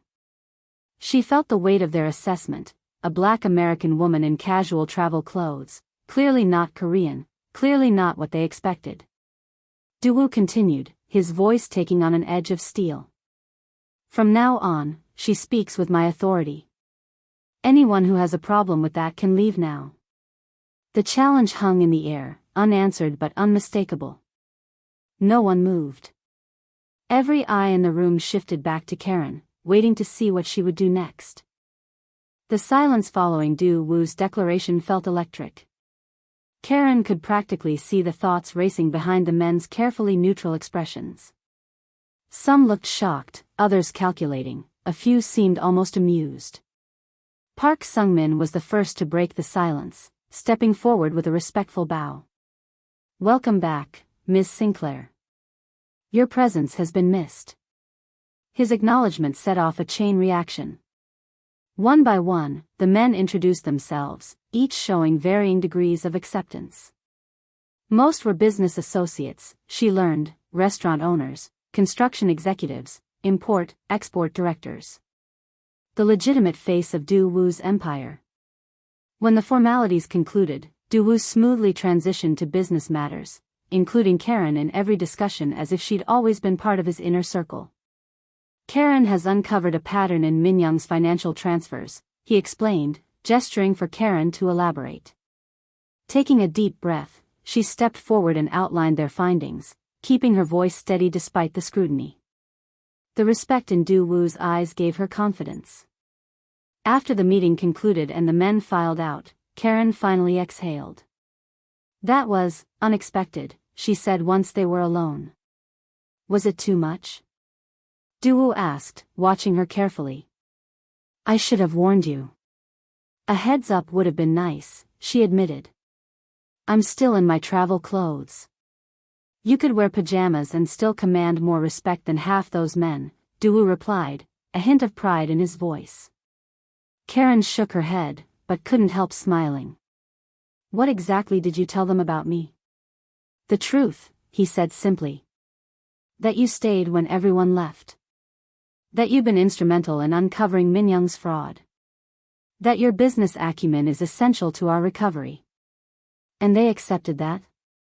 A foreign woman they've never met before? Duwoo's expression turned thoughtful. These men have known me for years. They've seen me elevate people based on loyalty and competence, not background. Besides, he added with a hint of his dangerous smile, they know better than to question my judgment. Karen crossed her arms, studying him. I need to be clear about something. Of course. I meant what I said before. I won't be involved in anything illegal. Her voice was firm. If speaking with your authority means ordering hits or laundering money, I'm out. Instead of offense, Du-woo's expression showed respect. I understand. And I agree.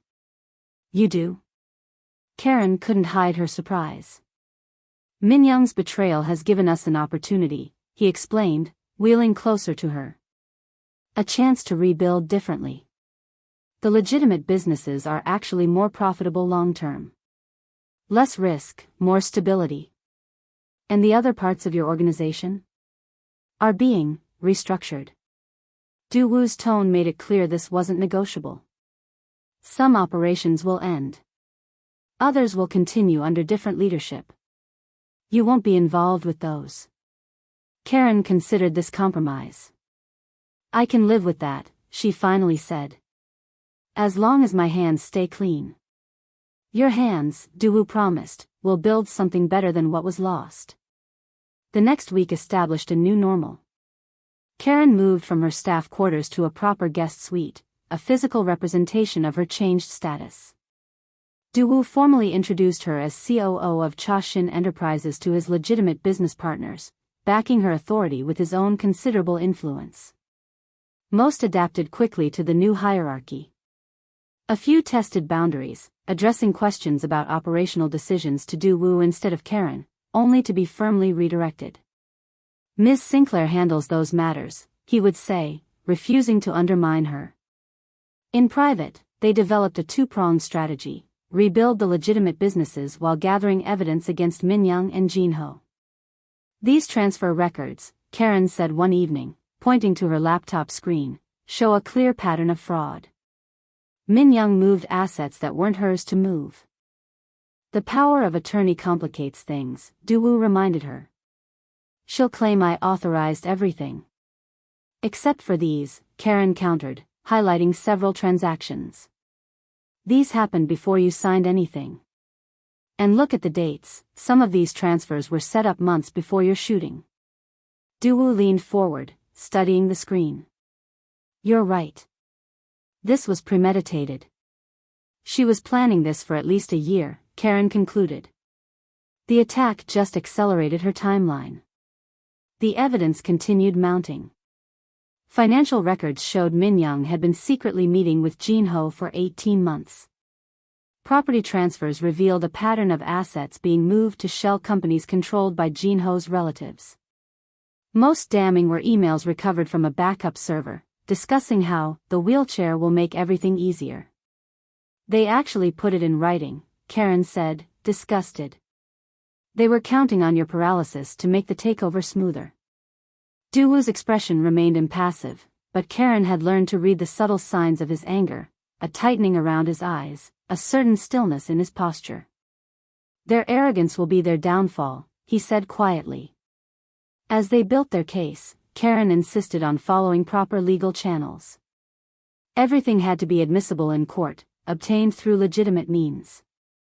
Du-woo agreed, though sometimes with visible restraint. It would be faster my way, he remarked once after a particularly frustrating dead end. But not lasting, Karen countered.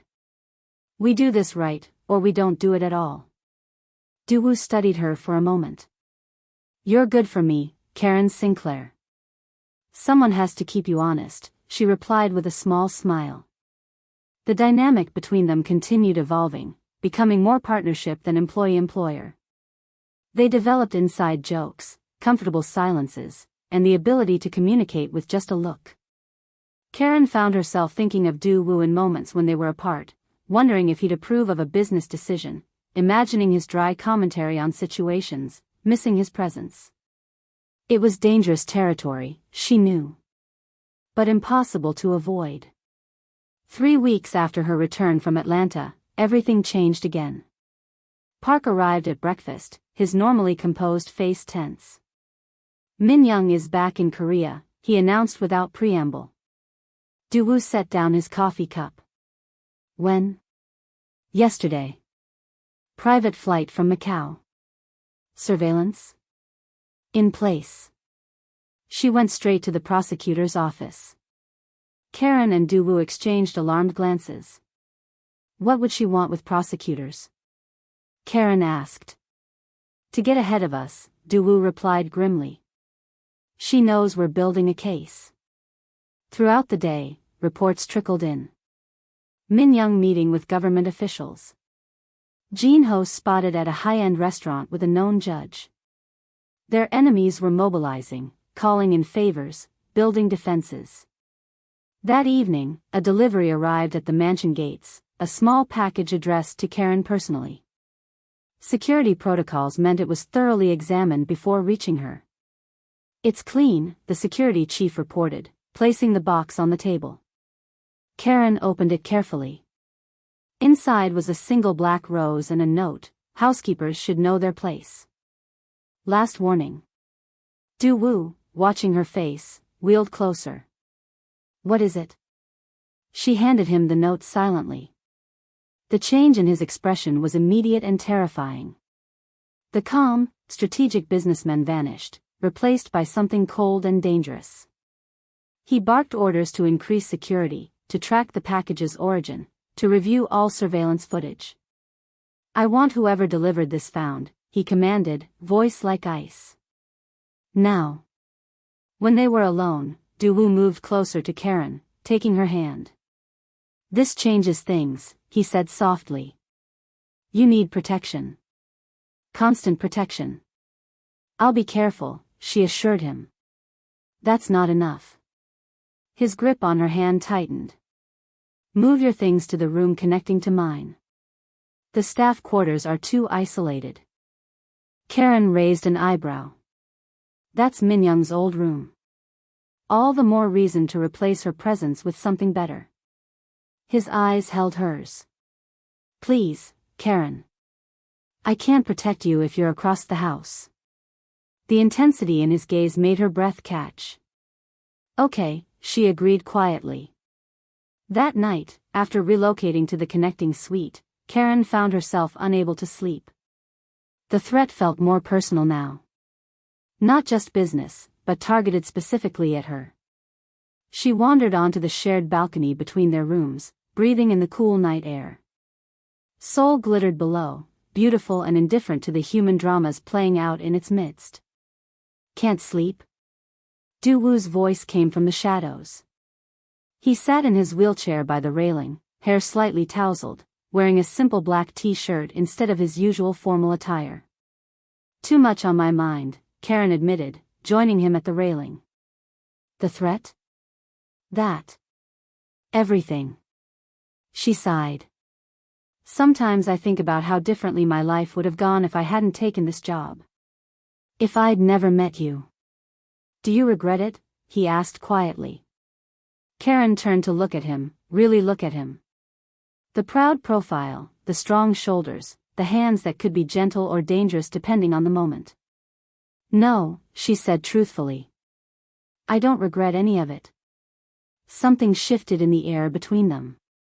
Du Wu moved his chair closer, his hand finding hers on the railing. "When I was first injured," he said softly, "I thought my life was over. That nothing good could come from such loss." His fingers intertwined with hers, the touch sending warmth up her arm. "I was wrong," he continued, voice low. "Something good did come. You." Karen's heart hammered against her ribs as Du Wu gently tugged her hand, pulling her toward him. She found herself leaning down, their faces inches apart, his eyes asking a question his lips hadn't formed. She wanted to answer. Wanted to close the distance. The sharp ring of Du Wu's secure phone shattered the moment. He closed his eyes briefly, frustration evident, before answering. "This better be important," he said tersely.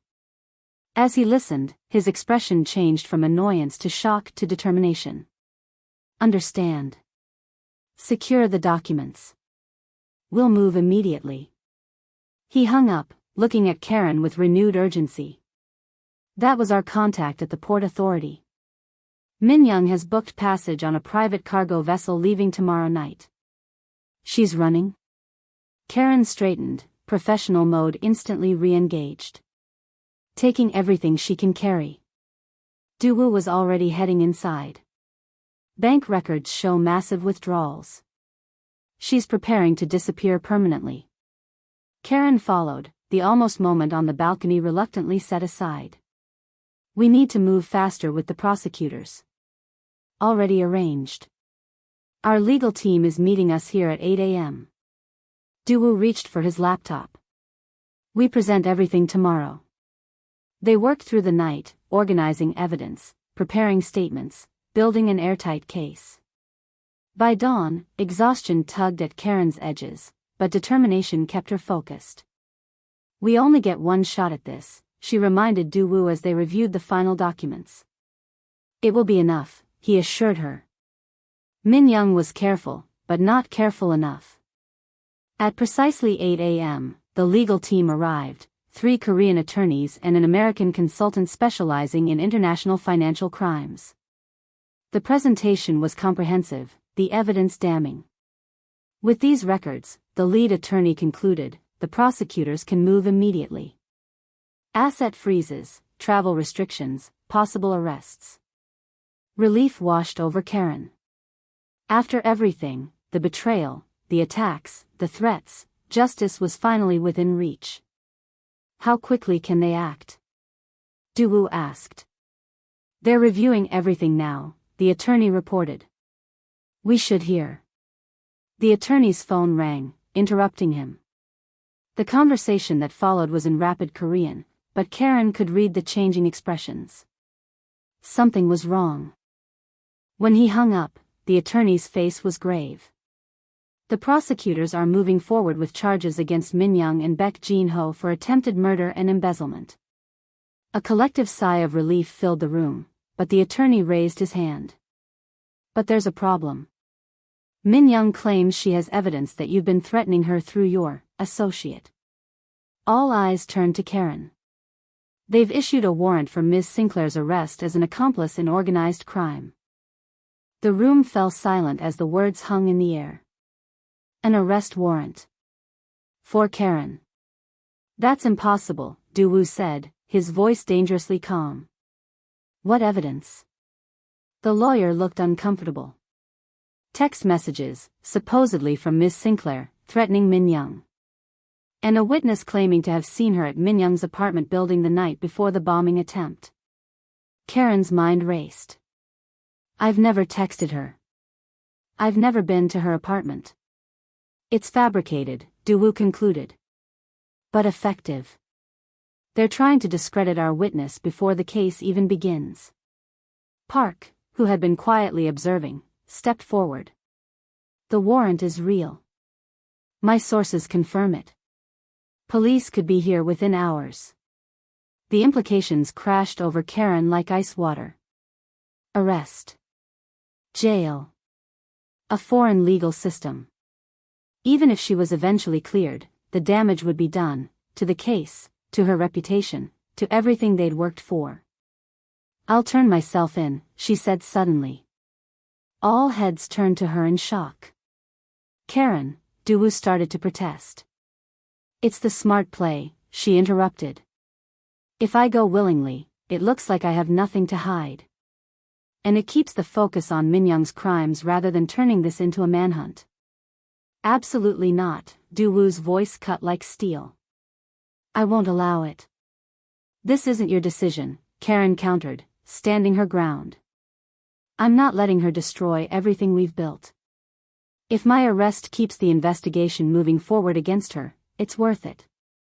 Duwoo wheeled closer, his eyes intense. Do you understand what Korean jail would be like for you? A foreigner? Alone? I understand exactly what I'm offering, she said quietly. And I'm not afraid. The room watched their standoff with bated breath. Then Duwoo did something unexpected. He smiled, that dangerous, confident smile that had once made rivals tremble. Your sacrifice is admirable, he said, but unnecessary. He nodded to Park, who produced a sleek tablet from his briefcase.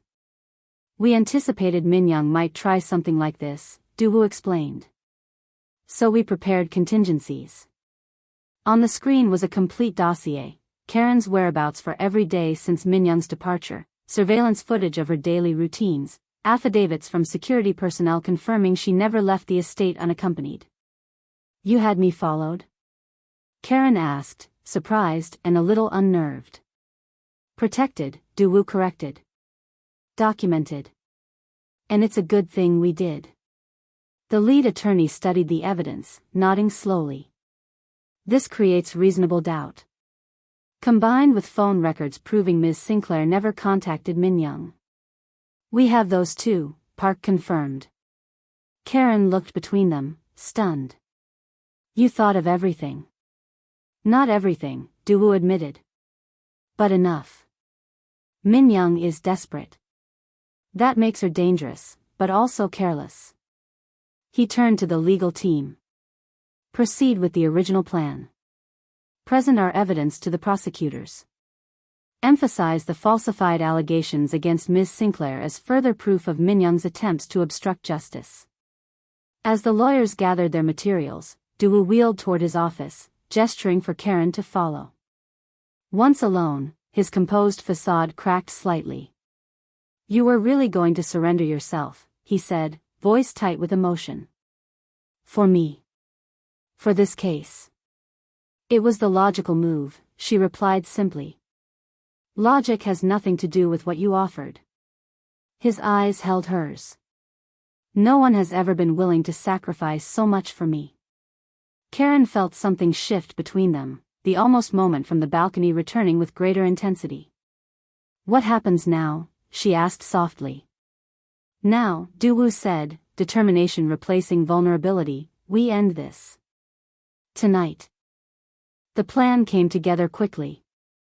The prosecutors agreed to meet them at the Lotus, an exclusive restaurant in Gangnam, neutral territory where Min Young and Jin Ho were known to dine regularly. The authorities would be positioned discreetly throughout the venue, ready to act once final evidence was presented. Are you sure about this? Karen asked as they prepared to leave. Meeting her face to face?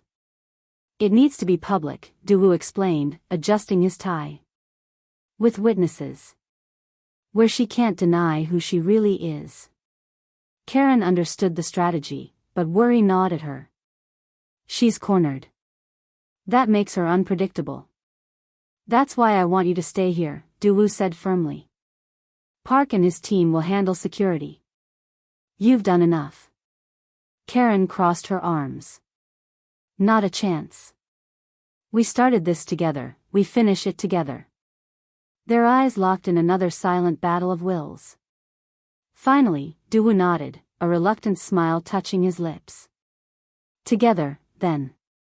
The journey to the Lotus felt surreal. The sleek black Mercedes had been modified for Daewoo's wheelchair, the interior a blend of luxury and practicality. Outside, Seoul's neon landscape blurred past, a city that had once bowed to Daewoo's influence, then believed him broken, now about to witness his resurrection.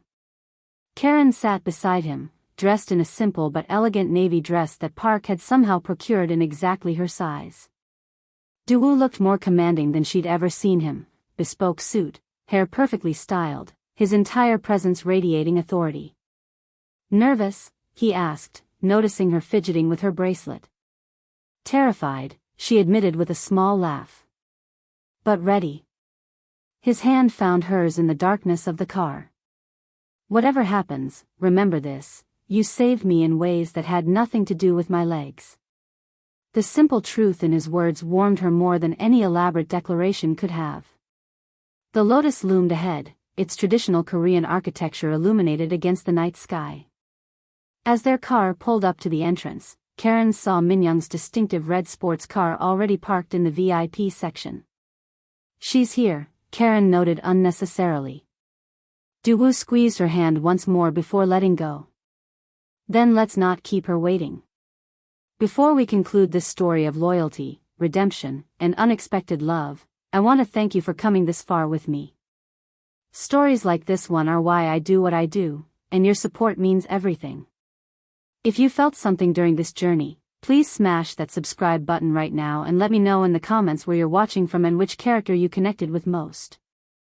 Now, let's see how our story ends. Their entrance was nothing short of theatrical. Daewoo had timed it perfectly, the main dining room at its busiest, Seoul's elite gathered for evening meals, conversations flowing with wine and business deals. Then, silence fell like a curtain. Duwoo entered first, his wheelchair no longer a symbol of weakness but a throne from which he commanded attention. Karen walked beside him, not behind, an equal partner rather than a subordinate. Park and 2 security men followed at a respectful distance. Across the room, Min-young sat with Jin-ho and 2 other associates. The shock on her face was palpable, even from a distance, first at seeing Du-woo in public, then at recognizing Karen beside him. "Quite an entrance," Karen murmured. "She always did appreciate theatrics," Du-woo replied as they approached the table. Min-young recovered quickly, her surprise transforming into a cold smile. She was still breathtakingly beautiful, designer dress, perfect makeup, diamonds at her throat. But to Karen's eyes, the beauty now seemed hollow, like a mannequin's. "Husband," Min-young greeted, the Korean honorific dripping with mockery. "How unexpected to see you out in public. And with your maid, no less." "Chief Operating Officer," Du-woo corrected smoothly. "Of Cha-shin Enterprises. You remember my company? The one you couldn't steal because you didn't know it existed." Jin-ho, a stocky man with an expensive watch and nervous eyes, shifted uncomfortably. "This is a private dinner, Du-woo. Whatever business you have is with the prosecutors," Du-woo interrupted, "who should be arriving shortly. But I wanted to give you the courtesy of seeing me one last time before your arrest." Min-young laughed, though Karen noticed it didn't reach her eyes. "Arrest? For what?" "Taking care of my poor, disabled husband's affairs while he was indisposed." "For attempted murder," Karen stated flatly. "For conspiracy. For fraud." Min-young's gaze shifted to Karen, hatred flashing behind her practiced smile. "The American speaks Korean business law now? How impressive for a housekeeper." "I speak the truth," Karen replied calmly. "We have everything, Min-young. The financial transfers that predated Du-woo's injury. The communications between you and Jin-ho planning the takeover. The orders for the hit." A flicker of uncertainty crossed Min-young's perfect features. Then, surprisingly, she laughed again, genuine this time, and somehow more disturbing for it. "You think you've won," she said, leaning forward. "The triumphant return of the dragon and his foreign pet. But you've forgotten something important, husband." "And what's that?" Du-woo asked, his voice dangerously soft. Min-young's smile turned vicious. "I know where all the bodies are buried. Literally." She glanced meaningfully around the crowded restaurant. "How many people here have benefited from your business methods? How many would fall if you took me down?" Du-woo didn't flinch. "You misunderstand the situation, Min-young. I'm not here to threaten you. I'm here to say goodbye." Confusion flashed across her face. "What?" "The evidence has already been delivered to the prosecutors. Special divisions handling financial crimes and attempted murder. People outside our usual circles. People who can't be bought." Min-young's composure cracked slightly. "You're bluffing." "The accounts are already frozen," Karen added, feeling a grim satisfaction as Min-young's eyes widened. "The Macau transfers, the Singapore holdings, the properties in your cousin's name. All of it." Jin-ho cursed under his breath, already reaching for his phone. One of his associates whispered urgently in his ear. "You wouldn't dare," Min-young hissed, her beautiful face twisting with rage. "If I go down." "You go down alone," Du-woo finished for her. "My legitimate businesses continue. My loyal people remain protected. You overestimated your importance, Min-young. Just as you underestimated mine." The restaurant's atmosphere had changed, other diners sensing the drama unfolding. Phones were discreetly recording, whispers spreading across tables. Min-young's mask shattered completely. "You think you've won?" she spat, voice rising. "Look at you. A cripple in a chair. I should have made sure they killed you properly." The outburst echoed through the suddenly silent restaurant. Dozens of witnesses. Dozens of recording phones. Duwoo smiled, calm and victorious. Thank you for the confession. On cue, the restaurant doors opened. 3 plainclothes officers approached, flanked by uniformed police. Min Young Cha, Baek Jin Ho, the lead officer announced formally. You're under arrest for conspiracy to commit murder, financial fraud, and embezzlement. As the officers moved in, Min Young's eyes locked with Karen's, hatred radiating from her like heat. In a lightning-fast motion, she grabbed a steak knife from the table and lunged, not at Duwoo, but at Karen. Karen reacted instinctively, using the defensive moves Duwoo had taught her. She sidestepped, caught Min Young's wrist, and used her momentum to take her down to the floor.